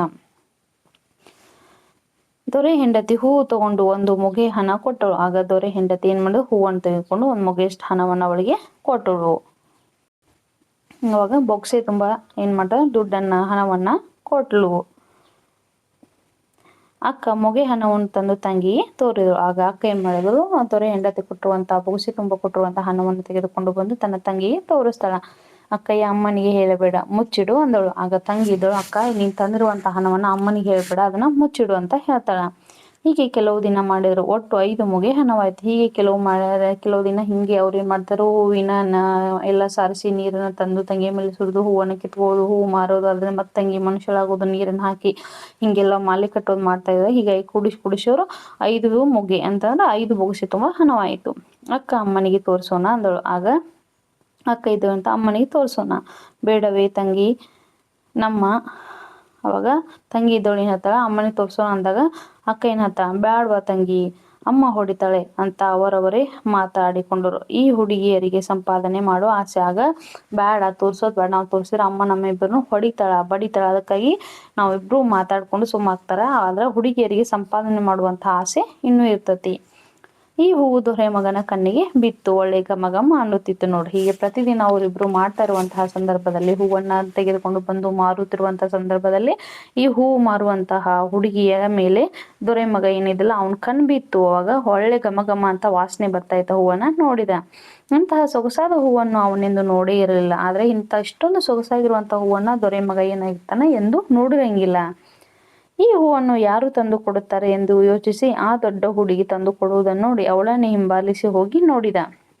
ನೋಡಿ ಈ ಹೂವನ್ನೆಲ್ಲ ಹೆಂಗ್ ತಗೊಂಬಂದ್ ಕೊಡ್ತಾರ, ಇಷ್ಟೊಂದು ಘಮ ಘಮ ಆಗಿರ್ತಕ್ಕಂಥ ಹೂವು ನಮ್ಮ ಸುತ್ತಮುತ್ತ ಎಲ್ಲೂ ಇಲ್ಲಲ್ಲ, ಇವಳು ಹುಡುಗಿ ಎಲ್ಲಿಂದ ತೊಗೊಂಬರ್ತಾಳ ಅಂತ ನೋಡ್ಕೊಂಡು, ಒಂದು ದಿನ ಅವಳು ಬರೋದನ್ನ ನೋಡ್ಕೊಂಡು ಅವಳು ಹೂವನ್ನ ದೊರೆ ಹೆಂಡತಿಗೆ ಮತ್ತು ತನ್ನ ತಾಯಿಗೆ ಹಾಗೂ ಅಥವಾ ತನ್ನ ತಂಗಿಗೆ ತನ್ನ ತಾಯಿ ಕೊಡಿಸ್ತಿರುವಂತ ಹೂವನ್ನ ಆ ಹುಡುಗಿ ಕೊಡಿಸೋ ಹೂವನ್ನ ತೆಗೆದುಕೊಂಡು ಹೋಗಿ ನೋಡಿ ಅವಳನ್ನ ಹಿಂಬಾಲಿಸಿ ಹೋಗಿ ನೋಡ್ತಾನ. ಈ ಮನೆಯ ಸುತ್ತಮುತ್ತ ಹೂವಿನ ಗಿಡಗಳಿಲ್ಲದನ್ನು ಗಮನಿಸಿ ಇಂಥ ಹೂವು ಇವರಿಗೆಲ್ಲಿಂದ ಬರುತ್ತವೆ ಎಂದು ಯೋಚನೆ ಮಾಡಿ ಅರಮನೆಗೆ ಬಂದ. ನೋಡ ಅವಾಗ ಏನ್ ಮಾಡ್ತಾನ, ಹುಡುಗಿಯನ್ನು ಹಿಂಬಾಲಿಸಿ ಹೋಗಿರುವಂತಹ ಈತ ದೊರೆ ಮಗನ್ ಮಾಡ್ತಾ, ಇವ್ರ ಮನೆ ಸುತ್ತಮುತ್ತ ಈ ತರ ಯಾವ ಹೂವಿನ ಗಿಡಗಳು ಇಲ್ಲ, ಆದ್ರೆ ಇಷ್ಟೊಂದು ಸುವಾಸನೆ ಭರಿತವಾಗಿರುವಂತಹ ಹೂವು ಎಲ್ಲಿಂದ ಬರ್ತಾವೆ ಇವ್ರಿಗೆ ಅಂತ ಯೋಚನೆಯನ್ನ ಮಾಡಿ ತನ್ನ ಮನೆಗೆ ಆತ ಬರ್ತಾನ. ಮಾರನೆಯ ದಿನ ಸೂರ್ಯ ಹುಟ್ಟುವ ಮೊದಲೇ ಹೋಗಿ ಹುಡುಗಿಯ ರೀತಿ ದೊಡ್ಡ ಮರದ ಮೇಲೆ ಕುಳಿತುಕೊಂಡ. ನೋಡ್ರಿ ಮಾರನೇ ದಿನ ಏನ್ ಮಾಡ್ತಾನಪ್ಪ ಅಂದ್ರ, ಸೂರ್ಯ ಹುಟ್ಟಕ್ಕಿಂತ ಮುಂಚೆ ಅವ್ರ ಮನೆ ಎದುರಿಗೆ ಇರ್ತಕ್ಕಂತಹ ಗಿಡದ ಮೇಲೆ ದೊರೆ ಮಗ ಏನ್ ಮಾಡ್ತಾನ, ಕುಳಿತುಕೊಳ್ತಾನ. ಅಂದು ಸಹ ಹುಡುಗಿಯರು ಆ ಮರದಡಿ ಸಾರಿಸಿ ಗುಡಿಸಿದರು. ನೋಡ್ರಿ ಅಂದು ಸಹ ಏನ್ ಮಾಡಿದ್ರಪ್ಪ ಅಂದ್ರೆ, ಆ ದೊರೆ ಮಗ ಗಿಡದಲ್ಲಿ ಕುಳಿತುಕೊಂಡಿರೋದ ಅಕ್ಕ ತಂಗಿ ಇಬ್ರು ನೋಡ್ರಂಗಿಲ್ಲ ಅವ್ರ. ಹಾಗಾಗಿ ಅವ್ರ ಏನ್ ಮಾಡೋ ಅಂದೇ ಸೇಮ್ ಅವಾಗ ಅವ್ರು ಬಂದು ಅದೇ ರೀತಿಯಾಗಿ ಸಾರಿಸಿ ಅವ್ರ ಏನ್ ಮಾಡೋ ಮರದಡಿ ಸಾರಿಸಿ ಗುಡಿಸ್ತಾರ. ತಂಗಿ ಯಥಾ ಪ್ರಕಾರ ಹೂವಿನ ಗಿಡವಾದಳು. ಅಕ್ಕ ಎಚ್ಚರಿಕೆಯಿಂದ ಹೂವು ಬಿಡಿಸಿಕೊಂಡಳು. ಅನಂತರ ಪುನಃ ಹೂವಿನ ಗಿಡವಾಗಿದ್ದ ತಂಗಿ ಮನುಷ್ಯಳಾದಳು. ಇದೆಲ್ಲವನ್ನು ಮರದ ಮೇಲಿದ್ದ ದೊರೆ ಮಗ ನೋಡಿ ಕೊಂಡ ನೋಡ್ರಿ. ಅವಾಗ ತಂಗಿ ಏನ್ ಮಾಡಿದ್ಲಪ್ಪ ಅಂದ್ರೆ ಯಥಾ ಪ್ರಕಾರ ದೇವರ ಧ್ಯಾನ ಮಾಡ್ತಾ ಕೂತ್ಕೊಳ್ತಾಗ ಬಾವಿಯಿಂದ ತಂದಿರುವಂತಹ ತಂಬಿಗೆ ನೀರನ್ನ ಹುಡುಗಿ ತಂಗಿಯ ಮೇಲೆ ಏನ್ ಮಾಡ್ತಾ ಅಕ್ಕ ಸುರಿತಾಳ. ತನಗೆ ಬೇಕಾದಷ್ಟು ಹೂವನ್ನ ಕಿತ್ಕೋತಾಳ. ಯಾವುದೇ ರೀತಿ ಎಲೆ ತಗೊಟ್ಟೆ ಪೆಟ್ ಹಚ್ಚದಾನೆ ಹೂವನ್ನ ಕಿತ್ಕೊಂಡು ತನ್ನ ಸಾಕಾದ್ಮೇಲೆ ಪುನಃ ಆ ಹೂವಿನ ಗಿಡವಾಗಿರುವಂತಹ ತಂಗಿಯ ಮೇಲೆ ಮತ್ ನೀರನ್ನು ಹಾಕಿದ್ಮೇಲೆ ಅವಳು ಏನ್ ಮಾಡ್ತಾಳ ತಂಗಿ ಮತ್ ಮನುಷ್ಯಳಕ್ಕ. ಇದನ್ನೆಲ್ಲವನ್ನ ಯಾರು ನೋಡ್ತಾ ಇದ್ರು? ಗಿಡದ ಮೇಲೆ ಕುಳಿತುಕೊಂಡು ದೊರೆ ಮಗ ನೋಡ್ತಾ ಇದ್ದ. ಆಮೇಲೆ ಸೀದಾ ಅರಮನೆಗೆ ಬಂದು ಮಂಚದ ಮೇಲೆ ಮಕ್ಕಾಡೆ ಮಲಗಿಕೊಂಡು ನೋಡಿ. ಸೀದಾ ಅವನು ತನ್ನ ಅರಮನೆಗೆ ಬಂದು ಏನ್ ಮಾಡ್ತಾನ ಮಂಚದ ಮೇಲೆ ಮಕ್ಕೊಳ್ತಾನ. ತಂದೆ ತಾಯಿ ಬಂದು ಕೇಳಿದರು, ಏನು ಹೇಳಲಿಲ್ಲ. ಆಗವ ತನ್ನ ತಂದೆ ತಾಯಿ ಬಂದು ಏನಾಯ್ತಪ್ಪ, ಎಲ್ಲಿ ಹೋಗಿದ್ದೆ, ಯಾಕ ಅಂತ ಏನ್ ಕೇಳಿದ್ರು ಏನು ಹೇಳಿಲ್ಲ. ಆಗ ಮಂತ್ರಿಯ ಮಗ ಬಂದು ಕೇಳಲಾಗಿ ಹೂವಿನ ಗಿಡವಾಗುವ ಹುಡುಗಿಯ ವಿಚಾರವೆಲ್ಲ ಹೇಳಿದ ನೋಡ್ರಿ. ಆಗ ಮಂತ್ರಿಯ ಮಗ ಬಂದು ಯಾಕಪ್ಪ ರಾಜ ಮಕ್ಕೊಂಡಿ ಅಂತೆ ರಾಜನ ಮಗನಿಗೆ ಹೂವಿನ ಗಿಡವಾಗಿರ್ತಕ್ಕಂತಹ ಹುಡುಗಿಯ ಸನ್ನಿವೇಶವನ್ನ ಏನೋ ನೋಡಿದಲ್ಲ ಆ ಕಥೆಯನ್ನೆಲ್ಲವನ್ನ ಹೇಳ್ತಾನ. ದೊರೆಗೆ ಈ ವಿಚಾರ ತಿಳಿದು ಆ ಮುದುಕಿಯನ್ನು ಕರೆಸಿ ಮದುವೆಗೆ ಸಕಲ ಸಿದ್ಧತೆ ಮಾಡಿದನು. ಆಗ ದೊರೆ ಏನ್ ಮಾಡ್ತಾನ ಈ ವಿಚಾರವನ್ನು ತಿಳಿದುಕೊಂಡು ತಿಳಿದ ಮೇಲೆ ಏನ್ ಮಾಡ್ತಾನ ಆ ಮುದುಕಿಯನ್ನ ಕರೆಸಿ ಮದುವೆಗೆ ಸಕಲ ಸಿದ್ಧತೆಯನ್ನ ಮಾಡಿಕೊಳ್ತಾನ. ಒಳ್ಳೆ ಮುಹೂರ್ತದಲ್ಲಿ ಹೂವಿನ ಗಿಡವಾಗುತ್ತಿದ್ದ ಹುಡುಗಿಯ ಜೊತೆಯಲ್ಲಿ ರಾಜಕುಮಾರನಿಗೆ ಮದುವೆ ಆಗುತ್ತದೆ ನೋಡ್ರಿ. ಒಳ್ಳೆ ಮುಹೂರ್ತದೊಳಗೆ ಅಂದ್ರೆ ಚೆಂದಾಗಿರುವಂತಹ ಮುಹೂರ್ತವನ್ನ ನೋಡ್ಕೊಂಡು ಹೂವಿನ ಹೂವಿನ ಗಿಡ ಆಗ್ತಿಲ್ಲ ತಂಗಿ ಆ ಹುಡುಗಿಯ ಜೊತೆಯಲ್ಲಿ ರಾಜಕುಮಾರನಿಗೆ ಮದುವೆಯನ್ನ ಮಾಡಲಾಗ್ತತಿ. ಅರಮನೆಯಲ್ಲಿ ಅವರಿಬ್ಬರನ್ನು ಏಕಾಂತದಲ್ಲಿ ಬಿಟ್ಟರು. ಆಗ ರಾಜಕುಮಾರ ಮದುವೆ ಆದ್ಮೇಲೆ ರಾಜಕುಮಾರನ ಜೊತೆ ಆ ಹುಡುಗಿ ಮದುವೆ ಆದ್ಮೇಲೆ ಏನ್ ಮಾಡಿದ್ರು ಅವರಿಬ್ಬರನ್ನ ಮನೆಯಲ್ಲಿ ಏಕಾಂತವಾಗಿ ಬಿಡ್ತಾರ. ಇವನಷ್ಟಕ್ಕೆ ಇವನಿದ್ದಾನೆ, ಅವಳಷ್ಟಕ್ಕೆ ಅವಳಿದ್ದಾಳೆ, ಅವಳೇ ಮಾತಾಡಲಿ ಅಂತ ಅವನು ನೋಡಿ. ಏಕಾಂತದಲ್ಲಿರುವಾಗ ಇಬ್ರು ಒಬ್ಬರು ಏನ್ ಮಾಡ್ತಾರ ಮಾತಾಡ್ಲಿ ಅಂತ ಇವನಷ್ಟಕ್ಕೆ ಇವಳು ಇರ್ತಾನ, ಅವಳಷ್ಟಕ್ಕೆ ಅವಳು ಇರ್ತಾಳ. ಆದ್ರೆ ಇವನೇ ಫಸ್ಟ್ ಮಾತಾಡ್ಲಿ ಅಂತ ಅವಳೇ ಫಸ್ಟ್ ಮಾತಾಡ್ಲಿ ಅಂತ ಅವನು. ಹೀಗೆ ಇಬ್ಬರು ಗುಮ್ಮಾಗಿ ಸುಮ್ಮನೆ. ಹೀಗಾಗಿ ಅವರಿಬ್ರು ಸುಮ್ಮನೆ ಉಳಿದ್ಬಿಟ್ಟಿದ್ರು. ಏನು ಅವ್ರು ಮಾತಾಡ್ಸಲೇ ಇಲ್ವಲ್ಲ, ಮತ್ತೇಕೆ ಮದುವೆ ಆದರು ಅಂತ ಯೋಚನೆ ಮಾಡಿ ಈ ಸಂಪತ್ತಿಗೆ ಏಕೆ ನನ್ನ ಮದುವೆ ಆದ್ರಿ ಅಂತ ರಾಜಕುಮಾರನನ್ನು ಕೇಳಿದಳು ನೋಡು. ಅವಾಗ ಅವಳು ಏನ್ ಮಾಡ್ತಾಳ, ಏನು ಇವರು ಮಾತಾಡ್ಸಲೇ ಇಲ್ವಲ್ಲ ಮತ್ತೆ ಯಾಕೆ ಮದುವೆ ಆದ್ರಿ ಇವ್ರು ಅಂತ ಯೋಚನೆ ಮಾಡ್ಕೊಂಡು ಈ ಸಂಪತ್ತಿಗೆ ಯಾಕೆ ನಾನು ಮದುವೆ ಆದ್ರಿ ಅಂತ ರಾಜಕುಮಾರನನ್ನ ಕೇಳ್ತಾಳ.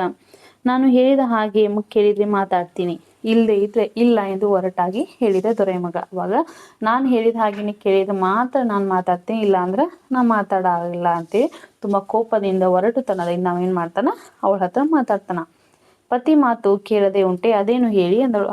ನೀವು ನನ್ನ ಪತಿ, ನೀವು ನನ್ನ ಗಂಡನಾಗಿದ್ದೀರಿ, ನಿಮ್ಮ ಮಾತನ್ನ ಯಾವತ್ತಾದ್ರೂ ಮೀರುವುದುಂಟನ? ಇಲ್ಲ, ನಾನು ನಿಮ್ಮ ಮಾತು ಕೇಳ್ತೀನಿ, ಹೇಳಿ ಅದೇನಂತ ಹೇಳ್ತಾನ. ಮತ್ತೆ ನೀನು ಹೂವಿನ ಗಿಡ ಆಗ್ತೀಯಲ್ಲ, ಹಾಗೂ ಹೂ ಹಾಕಿಸ್ಕೊಂಡು ಹೊದ್ದುಕೊಂಡು ಮಲ್ಕೋಬೇಕು ಅಂದ ನೋಡಿ. ನೀನು ಹೂವಿನ ಗಿಡ ಆಗ್ತೀಯಲ್ಲ, ಹಂಗ ಹೂವಿನ ಗಿಡ ಆಗು, ನೀನ್ ಆದಿ ಅಂದ್ರ ಹೂವನ್ನ ಹಾಚ್ಕೊಂಡು ಹೊದ್ಕೊಂಡು ನಾನು ಅದ್ರ ಮೇಲೆ ಮಲ್ಕೋಬೇಕು ಅಂತ ಹೇಳ್ತಾನ.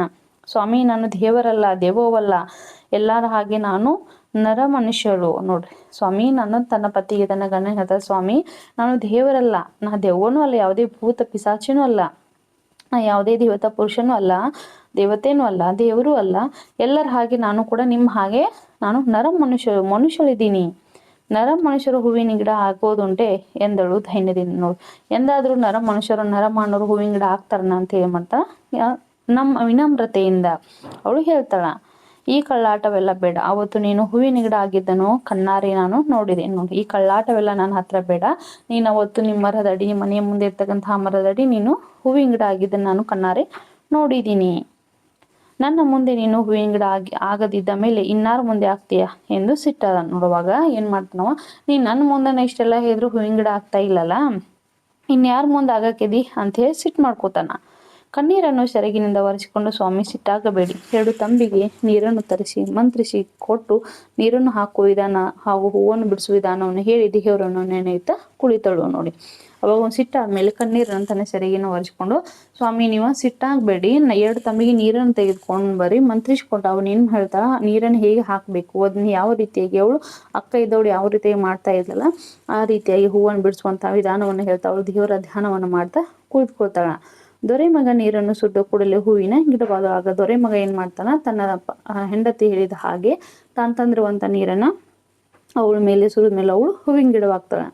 ತಮಗೆ ಬೇಕಾದಷ್ಟು ಹೂವನ್ನು ಬಿಡಿಸಿಕೊಂಡು ಮತ್ತೊಂದು ತಮಗೆ ನೀರನ್ನು ಸುರಿದನು, ಮನುಷ್ಯರಾದ. ಅವಾಗ ದೊರೆ ಮಗ ಏನ್ ಮಾಡ್ತಾ ತನ್ನ ಬೇಕಾಗಿರುವಂತಹ ಎಲ್ಲ ಹೂವನ್ನು ಬಿಡಿಸ್ಕೊಂಡು ತನಗೆ ಎಷ್ಟು ಸಾಕಲ್ಲ ಅಷ್ಟೆಲ್ಲ ಬಿಡಿಸ್ಕೊಂಡು ಅವಾಗ ತಾನು ತಂದಿರುವಂತಹ ಮತ್ತೊಂದು ತಂಬಿಗೆ ನೀರನ್ನ, ಮೊದಲು ತಂದಿರುವಂತಹ ತಂಬಿಗೆಯನ್ನ ನೀರ್ ಹಾಕಿರ್ತಾನೆ, ಇನ್ನೊಂದು ತಂಬಿಗೆ ಉಳಿದಿರತ್ತಲ್ಲ ಆ ತಂಬಿಗೆ ನೀರನ್ನ ಹಾಕಿದ ಮೇಲೆ ಅವಳು ಮತ್ತ ಮನುಷ್ಯರಾಗ್ತಾಳ.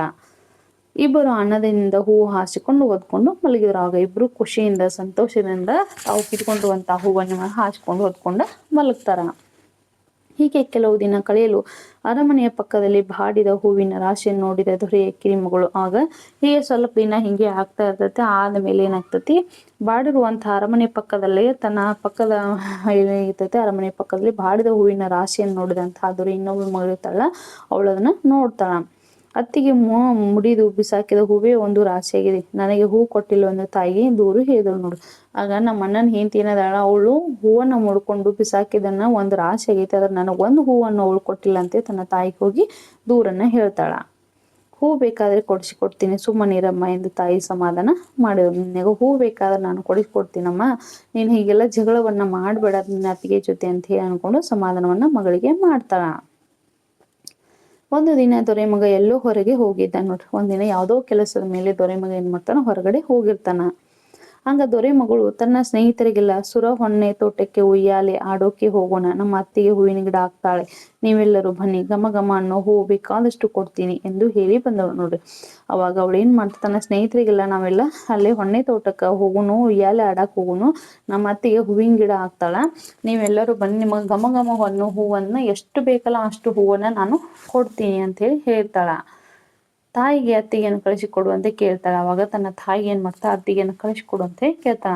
ತಾಯಿ ಅಣ್ಣನ ಕೇಳ್ಕೊಂಡು ಕರ್ಕೊಂಡು ಹೋಗು ಅಂತಾಳೆ. ಅವಾಗ ತನ್ನ ತಾಯಿದವಳು ನಿಮ್ಮ ಅಣ್ಣನ ಕರ್ಕೊಂಡ ನಿಮ್ಮ ಅತ್ತಿಗೆನ ಕರ್ಕೊಂಡು ಹೋಗುವ ಅಂತ ಹೇಳ್ತಾಳ. ಅಣ್ಣ ಕೇಳಿದರೆ ನನ್ನ ಇಷ್ಟ ಅಲ್ಲಮ್ಮ ಕಳ್ಸಕ್ಕೆ, ಅಮ್ಮನ್ನ ಕೇಳು ಅಂತಾನೆ. ಅವಾಗ ಅಣ್ಣನ್ ಕೇಳಿದ್ರೆ ನನ್ನ ಇಷ್ಟ ಅಲ್ಲಮ್ಮ ನಾನು ಕಳ್ಸಕ್ಕ, ನಿಮ್ಮ ಅತ್ತಿಗೆನ ಅಮ್ಮನ ಕೇಳು, ಅಮ್ಮ ಕರ್ಕೊಂಡು ಹೋಗಂದ್ರ ನೀ ಹೋಗು ಅಂತ ಹೇಳ್ತಾನ. ತಾಯಿಯನ್ನು ಕೇಳಿದ್ರು ಹೋಗಿ ಸಂಜೆ ಹೊತ್ತಿಗೆ ಜೋಪಾನವಾಗಿ ಬನ್ನಿ ಅಂತ ತಾಯಿ ಹೇಳಿದ್ರು. ಅವಾಗ ಅಣ್ಣ ಹೇಳಿದ್ಮೇಲೆ ಮತ್ತೆ ಹೋಗಿ ತನ್ನ ತಾಯಿಯನ್ನ ಹೀಗನ್ನ ತನ್ನ ಅಣ್ಣ ಅಂತ ಕೇಳ್ತಾಳ ಅವಳು ದೊರೆ ಚಿಕ್ಕಮ್ಮ. ಕೇಳಿದ್ಮೇಲೆ ಏನಾಗ್ತಾಳ, ಸಂಜೆ ಹೊತ್ತಿಗೆ ಜೋಪಾನವಾಗಿ ಇಬ್ರು ಬರ್ಲಿ ಮನೆಗೆ ಅಂತ ಹೇಳಿ ತಾಯಿ ಹೇಳಿ ಕಳಿಸ್ತಾಳ ತನ್ನ ಸೊಸೆಗೆ ಮತ್ತು ತನ್ನ ಮಗಳಿಗೆ.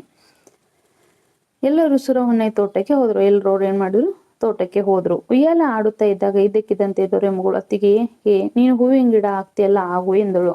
ಅವಾಗ ಉಯ್ಯಾಲ ಆಡ್ತಾ ಇದ್ದಾಗ ಎಲ್ಲರೂ ಖುಷಿಯಿಂದ ಇದ್ದಾಗ ಇದಕ್ಕಿದ್ದಂತೆ ದೊರೆ ಮಗಳು ಬಂದು ಅತ್ತಿಗೆ ನೀವು ಹೂವಿನ ಗಿಡ ಹಾಕ್ತಿರಲ್ಲ ಹಂಗಾಗ್ರಿ ಅಂತ ಹೇಳ್ತಾಳ. ಅಯ್ಯೋ ದೇವರೇ, ಇದ್ಯಾರು ನಿನಗೆ ಹೇಳಿದ್ದು, ನಾನು ನಿಮ್ಮ ಹಾಗೆ ಮನುಷ್ಯರು ಹುಚ್ಚಾಗಿ ಆಡಬೇಡ ಎಂದು ಗದರಿಸಿದಳು ಅತ್ತಿಗೆ. ಅಯ್ಯೋ ದೇವ್ರೆ, ನಾನು ನಿಮ್ಮ ಹಾಗೆ ನರ ಮನುಷ್ಯಳಿದ್ದೀನಿ, ನರ ಮಾನವಳಿದ್ದೀನಿ, ನಿನಗೆ ಯಾರು ಹೇಳಿದ್ರು ಹಿಂಗ ಹುಚ್ಚಾಗಿ ಆಡಕ್ ಹೋಗ್ಬೇಡ ಅಂತ ಹೇಳ್ತಾಳ. ಸಿಟ್ಟಿನಿಂದ ಅವಳಿಗೆ ಗದರಿಸ್ತಾಳ. ಅತ್ತಿಗೆ ಅಲ್ಲ ಅತ್ತಿಗೆ, ನಮ್ಮ ಮುಂದೆ ಆಗದೆ ಇನ್ಯಾರ ಮುಂದೆ ಹೂವಿನ ಗಿಡ ಆಗಕ್ಕೆ ಹೋಗ್ತೀಯ ಎಂದು ನಿಷ್ಠುರವಾಗಿ ಮಾತಾಡಿದಳು ನೋಡಿ. ಅವಾಗ ಅತ್ತಿಗೆ ಏನ್ ಮಾಡ್ತಾಳ, ದೊರೆ ಚಿಕ್ಕ ಮಗಳು, ನೀನು ನಮ್ಮ ಮುಂದೆ ಹಿಂಗೆಲ್ಲ ನಾಟಕ ಮಾಡಕ್ ಹೋಗ್ಬೇಡ, ನೀನ್ ನಮ್ಮ ಮುಂದೆ ಆಗದನ ಇನ್ ಮುಂದೆ ಯಾರ ಮುಂದೆ ಆಗಕ್ಕೆ ಹೂವಿನ ಗಿಡ ಆಗಕ್ ಹೋಗಂತ ಅವಳಿಗೆ ನಿಷ್ಠುರ ಅತ್ಯಂತ ಕಠೋರವಾಗಿ ಮಾತಾಡ್ತಾಳ. ವ್ಯಥೆ ಪಟ್ಟು 2 ತಂಬಿಗೆ ನೀರು ತರಿಸಿ ಅದನ್ನು ಮಂತ್ರಿಸಿ ಕೊಟ್ಟು ಅವುಗಳನ್ನು ಸುರಿಯುವ ಹೂವನ್ನು ಕೀಳು ವಿಧಾನವೆಲ್ಲ ಹೇಳಿ ದೇವರು ನೆನೆಯುತ್ತಾ ಕುಳಿತಳು ನೋಡು. ಅವಾಗ ಬೇಜಾರು ಮಾಡ್ಕೊಂಡು ಮತ್ತೇನ್ ಮಾಡ್ತಾ 2 ತಂಬಿಗೆ ನೀರನ್ನ ತೆಗೆದುಕೊಂಡು ಬಂದು ಅದನ್ನ ಯಾವ ರೀತಿಯಾಗಿ ಮಂತ್ರಿಸ್ಕೊಂಡು ಏನ್ ಮಾಡ್ಬೇಕು, ಯಾವ ರೀತಿಯಾಗಿ ಹೂವನ್ನ ಕೀಳ್ಬೇಕು ಎಂಬುದನ್ನೆಲ್ಲವನ್ನು ತನ್ನ ನಾದನಿಗೆ ಹೇಳಿ ಏನ್ ಮಾಡ್ತಾಳ, ದೇವರ ನೆನೆಯುತ್ತಾ ಕುಳಿತುಕೊಳ್ತಾಳ.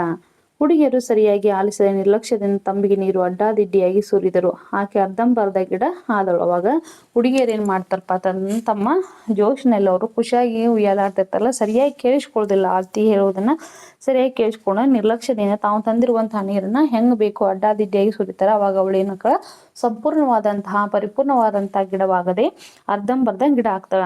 ಅಷ್ಟು ಹೊತ್ತಿಗೆ ಸಾಯಂಕಾಲವಾಗಿತ್ತು. ಆಗ ಅಷ್ಟೊತ್ತಿಗೆ ಏನಾಗಿತ್ತು, ತುಂಬಾ ಸಾಯಂಕಾಲ ಆಗಿರೋದು, ಸಂಜೆ ಆಗಿತ್ತು. ಗುಡುಗು ಸಿಡಿಲಿನ ಮಳೆ ಪ್ರಾರಂಭವಾಯಿತು. ಅಷ್ಟೊತ್ತಿಗೆ ಗುಡುಗು ಮತ್ತು ಸಿಡಿಲಿನಿಂದ ಕೂಡುವಂತಹ ಮಳೆ ಏನಾಯ್ತು, ಬರಾಕಾಯ್ತು. ಆಗ ಅವರು ಹೂ ಕೀಳು ಸಂಭ್ರಮದಲ್ಲಿ ತೊಟ್ಟು ಎಲೆ ಸುಳ್ಳಿ ಕಿತ್ತು ರೆಂಬೆನೆಲ್ಲ ತೆರೆದು ಬಿಟ್ರು. ಆಗ ಅವರು ಹೂ ಕೀಳುವಂತಹ ಅವಸರದಲ್ಲಿ ಸಂಭ್ರಮದಲ್ಲಿ ಮಾತ್ರ ಇಷ್ಟೊಂದು ಹೂ ಆಗ್ಯಾವಲ್ಲ ಅಂತ ಅನ್ಕೊಂಡು ಅವ್ರು ಏನ್ ಮಾಡ್ತಾರ, ಎಲೆಯನ್ನ ತೊಕೊಟೆಯನ್ನ ಹೆಂಗ್ ಬೇಕಂಗೆಲ್ಲ ರೆಂಬೆ ಕೊಮ್ಮೆನ ಏನ್ ಮಾಡ್ತಾರ, ತರದ್ ಬಿಡ್ತಾರ, ಕಿತ್ಕೊಂಡ್ ಬಿಡ್ತಾರ. ಈ ಮಳೆಗೆ ಹೆದರಿ ಮನೆಗೆ ಹೋಗುವ ಆತುರದಲ್ಲಿ ಮತ್ತೊಂದು ತಂಬಿಗೆ ನೀರನ್ನು ಅಡ್ಡಾದಿಡ್ಡಿ ಸುರಿದು ಹೊರಟು ಹೋದರು. ಆಗ ಏನ್ ಮಾಡ್ತಾರಪ್ಪ, ಅವರು ಮನೆಗೆ ಹೋಗುವಂತಹ ಗುಡುಗು ಮತ್ತು ಸಿಡಿಲಿಂದ ಕೂಡುವಂತಹ ಮಳೆಯನ್ನ ನೋಡಿ ಹಾಗಾಗಿ ಆತುರದಲ್ಲಿ ಹೆದರಿ ಅವ್ರು ಏನ್ ಮಾಡ್ತಾರ, ಹೋಗುವಂತಹ ಸಂದರ್ಭದಲ್ಲಿ ತಂದಿರುವಂತಹ ಮತ್ತೊಂದು ತಂಬಿಗೆ ನೀರನ್ನ ಮತ್ತು ಅವ್ರು ಏನು ಮಾಡ್ತಾರೆ ಯಥಾ ಪ್ರಕಾರ ಸಂಪೂರ್ಣವಾಗಿ ಹಾಕದೆ ಅಡ್ಡಾದಿಡ್ಡಿಯಾಗಿ ಅವಳ ಮೇಲೆ ಸುರಿದು ಹೋಗ್ತಾರ. ಆಕೆ ಮನುಷ್ಯಳಾದಾಗ ಕೈ ಇಲ್ಲದ ಕಾಲಿಲ್ಲದ ಅರ್ಧಂಬರ್ಧ ದೇಹವಾಗಿದ್ಳು. ಆಗ ಅವಳು ಮನುಷ್ಯಳಾದಾಗ ಏನ್ ಮಾಡ್ತಪ್ಪ ತನಗೆ ಹೆಂಗ್ ಅರ್ಧಂಬರ್ಧ ತಂದಿರುವಂತಹ ನೀರನ್ನ ಅವಳು ಏನ್ ಮಾಡ್ತಾಳ, ಕಾಲಿಲ್ಲದೆ ಅರ್ಧಂಬರ್ಧ, ಕೈ ಇರುವುದಿಲ್ಲ, ಕಾಲು ಹೀಗಾಗಿ ಅರ್ಧಂಬರ್ಧ ದೇಹ ಮೈ ಎಲ್ಲ ಗಾಯವಾಗಿತ್ತು. ಆ ಮಳೆಯ ನೀರಿನಲ್ಲಿ ತೇಲಿಕೊಂಡು ಬಹುದೂರ ಹೋಗಿ ಅಲ್ಲೊಂದು ಮೋರಿಯಲ್ಲಿ ಬಿದ್ದಿದ್ದಳು ನೋಡ್ರಿ. ಮೈಯೆಲ್ಲ ಗಾಯ ಆಗಿತ್ತು. ಆ ಗಾಯ ಆದ್ಮೇಲೆ ಮಳೆಯ ನೀರಿನಲ್ಲಿ ತೇಲ್ಕೊಂಡು ಹೋಗಿ ಎಲ್ಲೋ ಬಹುದೂರ ಹೋಗಿ ಅಲ್ಲೊಂದು ಮೋರಿಯಲ್ಲಿ, ಹೌದಾ, ಒಂದ್ ಚರಂಡಿಯಲ್ಲಿ ಹೋಗಿ ಬಿದ್ದಿರ್ತಾಳ. ಮಾರನೆಯ ದಿನ ಅತ್ತ ಕಡೆಯಿಂದ ಅರಳಿ ತುಂಬಿದ ಗಾಡಿಗಳು ಬರುತ್ತಿದ್ದವು. ಮಾರನೇ ದಿನ ಇತ್ತ ಮರುದಿನ ಆ ಕಡೆ ನಿಂತು ಅರಳಿ ತುಂಬಿರುವಂತಹ ಗಾಡಿಗಳು ಬರ್ತಾ ಇದ್ವು.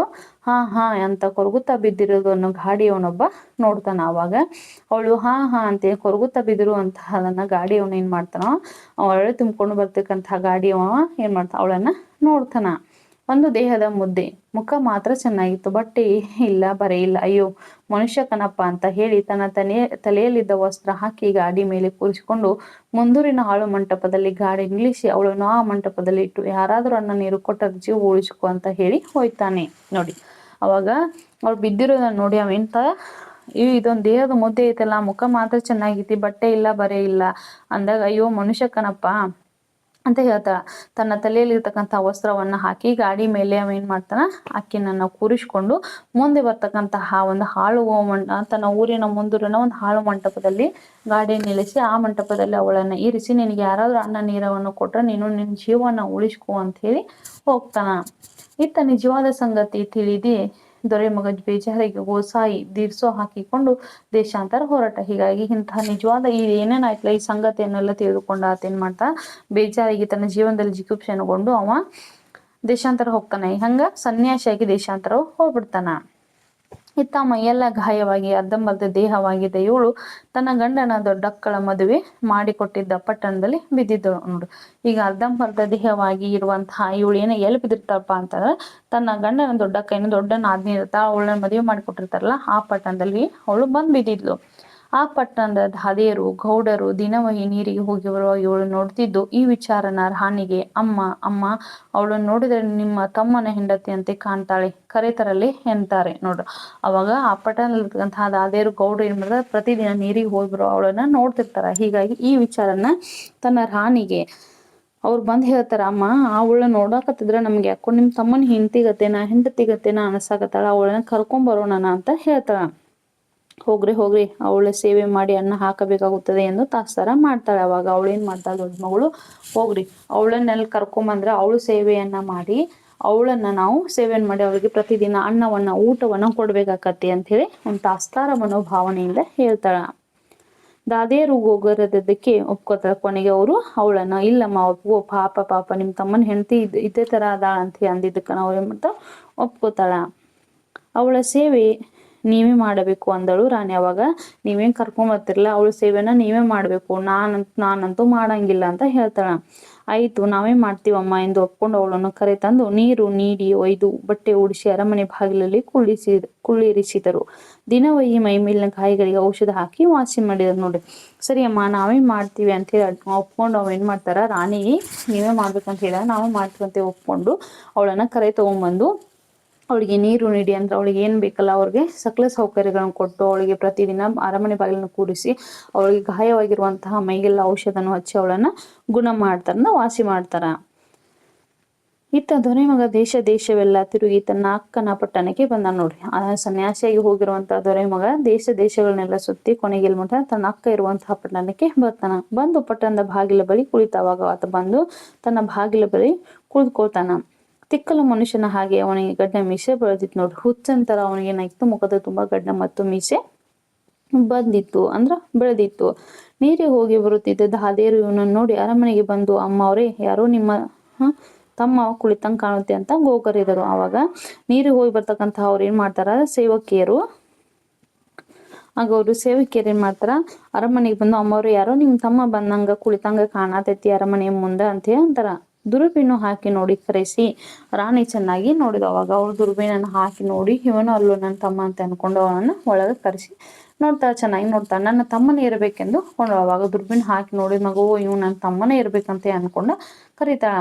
ಕೊಪ್ಪರಿಗೆ ಎಣ್ಣೆ ಕಾಯಿಸಿ ನೆತ್ತಿಗೆ ತಿಕ್ಕಿಸಿ ಹಂಡೆ ಹಂಡೆ ನೀರು ಹಾಕಿಸಿ ತನ್ನ ತಮ್ಮನೇ ಹೊರತು ಬೇರೆಲ್ಲವೆಂದು ತಿಳಿದುಕೊಂಡಳು. ಅವಾಗ ಅವಳಿಗೆ ಕೊಪ್ಪರಿಗೆ ತುಂಬ ಏನ್ ಮಾಡ್ತಾ ಎಣ್ಣೆಯನ್ನು ಕಾಯಿಸಿ ನೆತ್ತಿಗೆ ಹಚ್ಚಿ ಅವಳನ್ನ ಹಂಡೆ ಹಂಡೆ ಗಂಟ್ಲೆ ನೀರನ್ನ ಕಾಯಿಸಿ ಅವನಿಗೆ ಹಣಿಸಿ ಏನ್ ಮಾಡ್ತಾ ಓ ನನ್ನ ತಮ್ಮ ಅದಾನಂತೆ ಅನ್ಕೋತಾಳ. ದಿನಕ್ಕೊಂದು ಅಡುಗೆ ದಿನಕ್ಕೊಂದು ದಿರ್ಸು ಕೊಟ್ಟಳು. ಆತನಿಗೆ ದಿನಕ್ಕೊಂದು ರುಚಿ ರುಚಿಯಾಗಿರುವಂತಹ ಅಡುಗೆಯನ್ನು ಮಾಡಿಕೊಟ್ಲು ಮತ್ತು ಪ್ರತಿದಿನ ಆತನ ಉಡ್ಲಿಕ್ಕೆ ಬಟ್ಟೆಯನ್ನ ಕೊಟ್ಲು. ಆದರೆ ಆತ ಮಾತನಾಡಲೇ ಇಲ್ಲ. ಆದ್ರೆ ಆತ ಒಂದು ದಿನನೂ ಅವಳ ಜೊತೆ ಮಾತನಾಡಲಿಲ್ಲ. ಅಷ್ಟು ಹೊತ್ತಿಗೆ ಇಬ್ಬರಿಗೂ ತಾವು ಅಕ್ಕ ತಮ್ಮ ಅನ್ನೋದು ಚೆನ್ನಾಗಿ ಗೊತ್ತಾಯಿತು. ಅಷ್ಟೊತ್ತಿಗೆ ಅವರಿಬ್ರಿಗೂ ಇವಳ ನನ್ನ ತಮ್ಮ ಇವಳ ನನ್ನ ಅಕ್ಕ ಅಂತ ಅವ್ರ ಒಬ್ರಿಗೊಬ್ರು ಗೊತ್ತಾಗಿತ್ತು. ನಾನೆಷ್ಟು ಉಪಚಾರ ಮಾಡಿದರೂ ನನ್ನ ತಮ್ಮ ಮಾತಾಡಲಿಲ್ಲ. ಏನು ಕಾರಣ ಎಂದು ಯೋಚಿಸಿ ಚೆಲುವೆಯರಾದ ದಾಸಿಯರನ್ನು ಸೇವೆಗೆ ಕಳುಹಿಸಿದಳು. ಆದರೂ ಯಾರೊಂದಿಗೂ ಮಾತಾಡಲಿಲ್ಲ. ನೋಡ್ರಿ, ನಾನು ಎಷ್ಟೇ ಉಪಚಾರವನ್ನು ಮಾಡಿದ್ರು ನನ್ನ ತಮ್ಮ ನನ್ನ ಜೊತೆಗೆ ಮಾತಾಡ್ತಾನೆ ಇಲ್ಲ, ಏನ್ ಕಾರಣ ಇರ್ಬೋದು ಅಂತ ಅನ್ಕೊಂಡು ತನ್ನ ಅರಮನೆಯಲ್ಲಿರ್ತಕ್ಕಂತಹ ಚೆಲುವೆಯರನ್ನ ದಾಸಿಯರನ್ನ ಅವನ ಸೇವೆ ಮಾಡೋರಂತೆ ಕಳಿಸ್ಕೊಳ್ತಾಳ. ಆದ್ರೂ ಕೂಡ ತನ್ನ ತಮ್ಮ ಅವ್ರ ಜೊತೆಗೂ ಮಾತಾಡೋದಿಲ್ಲ. ಆಗ ಮಾರನೆಯ ದಿನ ರಾತ್ರಿ ದಾದಿಯರೆಲ್ಲ ಸೇರಿ ಅರಮನೆಯ ಮುಂದಿದ್ದ ಇವಳಿಗೆ ಶೃಂಗಾರ ಮಾಡಿ ರಾಣಿಯಿಂದ ಅಪ್ಪನೆ ಪಡೆದು ಇವನ ಮಂಚದ ಮೇಲೆ ಕೂರಿಸಿದರು. ನೋಡ್ರಿ, ಮಾರನೇ ದಿನ ಏನ್ ಮಾಡ್ತಾರ ಅವ್ರ ಸೇವಕರೆಲ್ಲ ಏನ್ ಮಾಡ್ತಾರ, ಅರಮನೆ ಮುಂದಿರ್ತಕ್ಕಂತಹ ಅವಳಿಗೆ ಏನ್ ಮಾಡ್ತಾರ ಶೃಂಗಾರವನ್ನು ಮಾಡಿ ರಾಣಿಯನ್ನು ಅಪ್ಪನೆ ಪಡೆದು ಅವನ ಮಂಚದ ಮೇಲೆ ಕೂರಿಸ್ತಾರ. ಇವನು ದಾದಿಯರನ್ನ ನೋಡಲು ಇಲ್ಲ, ಮಾತನಾಡಿಸಲು ಇಲ್ಲ. ಆಗ ಅವನು ಕರೆತಂದು ಅಲ್ಲಿ ಬಂದಿರುವಂತಹ ಸೇವಕರನ್ನ ಅವ್ನು ನೋಡುದು ಇಲ್ಲ, ಮಾತನಾಡಿಸಲು ಇಲ್ಲ. ಆದರೆ ರಾತ್ರಿ ಇದು ಮೋಟುಗೈಯಲ್ಲಿ ಇವನ ಕಾಲನ್ನು ಒತ್ತುತ್ತಾ ಹ್ಞೂ ಅಂತ ಕೊರಗುತ್ತಿತ್ತು. ಆದ್ರೆ ಅವಳು ಏನ್ ಮಾಡ್ತಾಳೆ, ತನ್ನ ಮೋಟುಗೈ ತನ್ನ ಅರ್ಧಂಬರ್ಧ ಇರ್ತಕ್ಕಂತಹ ಕೈಯಿಂದ ಏನ್ ಮಾಡ್ತಿದ್ಲ, ಆತನ ಕಾಲನ್ನು ಒತ್ತುತ್ತಾ ಹ್ಞೂ ಅಂತ ಕೊರಗ್ತಾ ಕೂತಿದ್ಲು. ಆಗ ಎದ್ದು ನೋಡಿದ, ಇವಳೇ ನನ್ನ ಹೆಂಡತಿ ಅಂತ ತಿಳ್ಕೊಂಡ. ಆಗ ಅವ ಎದ್ದು ನೋಡಿ, ಓ ಇವಳ ನನ್ನ ಹೆಂಡತಿ ಅಂತೆ ಅನ್ಕೋತಾನ. ನಿಂತಿದ್ದ ಮಾತು ಬಂತು ಅವನಿಗೆ, ನಿಂತು ಹೋಗಿತ್ತಲ್ಲ ಮಾತು ದಿಢೀರನೆ ಬಂತು. ಆಗ ಏನು ಎತ್ತ ಎಂದು ಅವಳನ್ನು ವಿಚಾರಿಸ. ಆಗ ಏನಾಯ್ತು ಎತ್ತಂತೆ ಅವಳನ್ನು ವಿಚಾರಿಸ್ತಾನ. ಆಕೆ ನಿಮ್ಮ ತಂಗಿಯಿಂದಾಗಿ ಹೀಗಾಯ್ತು ಎಂದು ಎಲ್ಲವನ್ನು ಹೇಳಿದಳು. ಅವಾಗ ಏನ್ ಹೇಳ್ತಾಳ, ಅವಳು ಏನಿರ್ತಾಳ, ನಿಮ್ ತಂಗಿ ಇದ್ದಾಳಲ್ಲ ಅವಳಿಂದ ನನಗೆ ಇಷ್ಟೆಲ್ಲ ಆಯ್ತು ಅಂತೆ ತನ್ನ ಗಂಡನಿಗೆ ಹೇಳ್ತಾಳ. ಅದಕ್ಕೆ ಈಗೇನು ಮಾಡಬೇಕು ಅಂತ ಕೇಳ್ತಾನ. ಹಿಂಗೆಲ್ಲ ಆಗೈತಲ್ಲ, ಆದ್ರೆ ಇನ್ ಮುಂದಾದ್ರೂ ಏನ್ ಮಾಡ್ಬೇಕು ಅಂತ ಅವ ಕೇಳ್ತಾನ. ಹೆಚ್ಚಿಗೇನು ಮಾಡಬೇಡಿ, ಚೀಳು ಉಗುರು ಸೋಕದ ಹಾಗೆ 2 ತಂಬಿಗೆ ನೀರನ್ನು ತನ್ನಿ ಎಂದಳು. ಅವಾಗ ಹೆಚ್ಚಿಗೆ ನೀವೇನ್ ಮಾಡಾಕ್ ಹೋಗ್ಬೇಡ್ರಿ, ಆ ಚೀಳು ಉಗುರ ಏನು ಸೋಕದ ಹಾಗೆ ನೀವು ಮತ್ತೆ 2 ತಂಬಿಗೆ ನೀರನ್ನ ತೆಗೆದುಕೊಂಡು ಬನ್ನಿ ಅಂತ.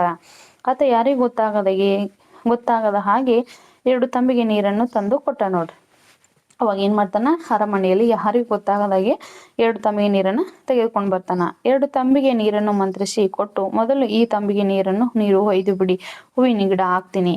ಆಗ ಎಲ್ಲಿ ಎಲೆ ಹೋಗಿದೆಯೋ ಅಲ್ಲಿಗೆ ಎಲೆ ಜೋಡಿಸಿ, ಎಲ್ಲಿ ರೆಂಬೆ ಹೋಗಿದೆಯೋ ಅಲ್ಲಿಗೆ ರೆಂಬೆ ಜೋಡಿಸಿ, ಅನಂತರ ಇನ್ನೊಂದು ತಂಬಿಗೆ ನೀರನ್ನು ಸುರಿಯಿರಿ ಎಂದು ಹೇಳಿ ದೇವರನ್ನು ನೆನೆದು ಕುಳಿತುಕೊಂಡು. ಅವಾಗ ಏನರ್ಥ, ತಂದಿರುವಂತ 2 ತಂಬಿಗೆ ನೀರಲ್ಲಿ ಮೊದಲು 1 ತಂಬಿಗೆ ನೀರನ್ನು ಹಾಕ್ರಿ, ನನಗೆ ಎಲ್ಲೆಲ್ಲಿ ಎಲೆ ಹೋಗಿದೆ ಎಲ್ಲೆಲ್ಲಿ ರೆಂಬೆ ಹೋಗಿದಿಲ್ಲ ಅಲ್ಲೆಲ್ಲಿ ಏನ್ ಮಾಡ್ತಾಳ ಅಲ್ಲೆಲ್ಲಿ ಹಚ್ಚ್ರಿ ಅದನ್ನ ಅಂತೇಳಿ ಮಂತ್ರಿಸಿ ಕೊಟ್ಟುವಂತ ನೀರನ್ನು ಸುರಿರಿ ಅಂತ ಹೇಳ್ತಾಳ. ನನಗೆ ಆಮೇಲೆ ಕೊನೆಯದಾಗಿ ಏನ್ ಮಾಡಿ, ಎಲೆ ಹಚ್ಚಿದ ಮೇಲೆ ಮತ್ತೇನ್ ಮಾಡ್ರಿ, ಎಲ್ಲೆಲ್ಲಿ ಎಲೆ ಹೋಗಿದೆ ಅಲ್ಲೆಲ್ಲ ಹಚ್ಚಿದ ಮೇಲೆ ನೀವು ನಂತರ ನೀರನ್ನು ಸುರಿಯಿರಿ ಅಂತ ಹೇಳಿ ದೇವರನ್ನ ಮತ್ತೆ ಪ್ರಾರ್ಥನೆ ಮಾಡ್ತಾ ಕುಳಿತುಕೊಳ್ತಾಳ. 1 ತಂಬಿಗೆ ನೀರು ಸುರಿದು ನೋಡ್ತಾನೆ, ಕೊಂಬೆ ರೆಂಬೆನೆಲ್ಲ ತರದು ಬಿಟ್ಟಿರ್ತಾಗ ಅಂದ್ರೆ ಮಂತ್ರಿಸಿ ಕೊಟ್ಟಿರುವಂತಹ ನೀರನ್ನ ಅವಾಗ ಅವ ಏನ್ ಮಾಡ್ತಾನ, ತಂದಿರುವಂತಹ 1 ತಂಬಿಗೆ ನೀರನ್ನ ಅವಳು ಏನ್ ಮಂತ್ರಿಸಿ ಕೊಟ್ಟಿರ್ತಾಳಲ್ಲ ಆ ನೀರನ್ನ ಅವಳ ಮೇಲೆ ಸುರಿತಾನ. ಸುರಿಸಿ ಏನ್ ಮಾಡ್ತಾನಪ್ಪ ಅಂತಂದ್ರ ಅವಾಗ ಅಲ್ಲಿ ಏನಿರ್ತೈತ್ಲ ರೆಂಬೆ ಎಲ್ಲೆಲ್ಲಿ ಹೋಗಿರ್ತೈತ್ಲ ಅಲ್ಲೆಲ್ಲಿ ಜೋಡಿಸ್ತಾನ. ಅನಂತರ ಇನ್ನೊಂದು ತಂಬಿಗೆ ನೀರನ್ನು ಸುರಿಯಿರಿ ಎಂದು ಹೇಳಿ ದೇವರನ್ನ ನೆನೆದು ಕುಳಿತುಕೊಂಡಳು. 1 ತಂಬಿಗೆ ನೀರನ್ನು ಸುರಿದು ನೋಡ್ತಾನೆ, ಕೊಂಬೆ ರೆಂಬೆನೆಲ್ಲ ತರೆದು ಬಿಟ್ಟಿರ್ತಾರ. ಅವಾಗ ಏನ್ ಹೇಳ್ತಾಳ ಅವಳು, ಎಲ್ಲೆಲ್ಲಿ ಹೋಗಿರ್ತಾಳೆಲ್ಲ ಜೋಡಿಸಿದ ಮೇಲೆ ಕೊನೆಗೆ ಏನ್ ಮಾಡ್ರಿ, ನೀರನ್ನ ಹಾಕ್ರಿ ಅಂತ ಹೇಳ್ತಾಳ. ಮೊದಲು 1 ಬಿಂದಿಗೆ ನೀರನ್ನ ನಾವು ಅವಳ ಮೇಲೆ ಹಾಕ್ತಾನ. ಎಲ್ಲೆಲ್ಲಿ ಅವಾಗ ಕೊಂಬೆ ರೆಂಬೆನೆಲ್ಲ ಅವರೆಲ್ಲ ತರೆದು ಬಿಟ್ಟಿರ್ತಾರ. ಅದನ್ನೆಲ್ಲ ಸರಿಪಡಿಸಿ ಇನ್ನೊಂದು ತಂಬಿಗೆ ನೀರನ್ನು ಸುರಿದನು. ಕೊನೆಗೆ ಅವಳು ಏನ್ ಮಾಡ್ತಾಳ, ಅವನು ಅದನ್ನೆಲ್ಲ ಸರಿಪಡಿಸಿ ಎಲ್ಲೆಲ್ಲಿ ರೆಂಬೆ ಹೋಗಿರತ್ತ, ಎಲ್ಲೆಲ್ಲಿ ಎಲೆ ಹೋಗಿರತ್ತ, ಎಲ್ಲೆಲ್ಲಿ ಕೊಂಬೆ ಹೋಗಿರತ್ತಲ್ಲ ಅದನ್ನೆಲ್ಲ ಸರಿಪಡಿಸಿ ನೀರನ್ನ ಸುರಿತಾನ. ಆಗ ಪುನಃ ಮನುಷ್ಯಳಾಗಿ ಎದ್ದು ತನ್ನ ಗಂಡನ ಕಾಲಿಗೆ ನಮಸ್ಕಾರ ಮಾಡ್ತಾಳ. ಕೊನೆಗೆ ಅವಳು ಮನುಷ್ಯಳಾಗಿ ಏನ್ ಮಾಡ್ತಾಳ, ತನ್ನ ಗಂಡನ ಕಾಲಿಗೆ ನಮಸ್ಕಾರವನ್ನ ಮಾಡ್ತಾಳ. ನಾದಿನಿಯಾದ ರಾಣಿಯನ್ನೆಬ್ಬಿಸಿ ಆಕೆಯ ಕಾಲಿಗೂ ನಮಸ್ಕಾರ ಮಾಡಿದಳು. ಕೊನೆಗೆ ತನ್ನ ನಾದಿನಿಯಾಗಿರ್ತಕ್ಕಂತಹ ರಾಣಿಯನ್ನ ಎಬ್ಬಿಸಿ ಅವಳು ಕಾಲಿಗೂ ಕೂಡ ನಮಸ್ಕಾರವನ್ನ ಮಾಡ್ತಾಳ. ನಡೆದ ಸಂಗತಿಯನ್ನೆಲ್ಲ ತಿಳಿಸಿದಳು. ಆಕೆ ಈಕೆಯನ್ನ ಮುದ್ದಾಡಿ ಅವಾಗ ನಡೆದಿರುವಂತಹ ಸಂಗತಿಯನ್ನ ತಿಳಿಸಿ ಆಕೆ ಹೇಳಿದಾಗ ಈಕೆಯನ್ನ ಅಪ್ಪಿಕೊಂಡು ಏನ್ ಮಾಡ್ತಾಳಪ್ಪ ಅಂತಂದ್ರ ಆಕಿನ ಮುದ್ದಾಡಿ ಅಳ್ತಾಳ.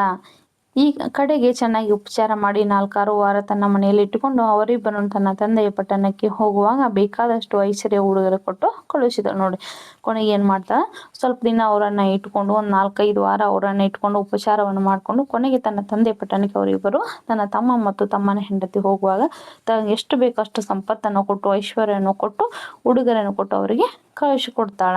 ನೋಡಿ ಮಕ್ಕಳೇ, ಇದರಿಂದ ನಾವು ತಿಳಿದುಕೊಳ್ಳುವಂಥದ್ದು ಏನಪ್ಪಾ ಅಂತಂದ್ರ, ತನ್ನ ತಾಯಿಯ ಕಷ್ಟವನ್ನ ನೋಡ್ಲಿಕ್ಕಾಗದೆ ಇಬ್ಬರು ಮಕ್ಕಳು ಹೂವಿನ ಗಿಡವಾಗಿ ಹೂವನ್ನ ಮಾರಿ ತನ್ನ ತಾಯಿ ಕಷ್ಟ ದೂರ ಮಾಡ್ಬೇಕಂತ ಅನ್ಕೋತಾ ಇದನ್ನ ದೊರೆ ಮಗ ನೋಡಿ ಅವಳನ್ನ ಮದುವೆಯನ್ನ ಆಗ್ತಾಳ. ಇದರಿಂದ ಅವಳ ನಾದಿನಿ ಅಂದ್ರೆ ನಾವು ಯಾವುದೇ ಕೆಲಸವನ್ನು ಮಾಡ್ಬೇಕಂದ್ರ ಅರ್ಧಂಬರ್ಧ ವಿಷಯವನ್ನ ತಿಳಿದುಕೊಡ್ಬಾರ್ದು, ಪರಿಪೂರ್ಣವಾಗಿ ಆ ವಿಷಯವನ್ನು ತಿಳ್ಕೊಬೇಕು. ಸಂಪೂರ್ಣವಾಗಿ ತಿಳ್ಕೊಂಡ ಮೇಲೆ ನಾವು ಅದನ್ನ ಕೆಲಸವನ್ನ ಮಾಡ್ಬೇಕು.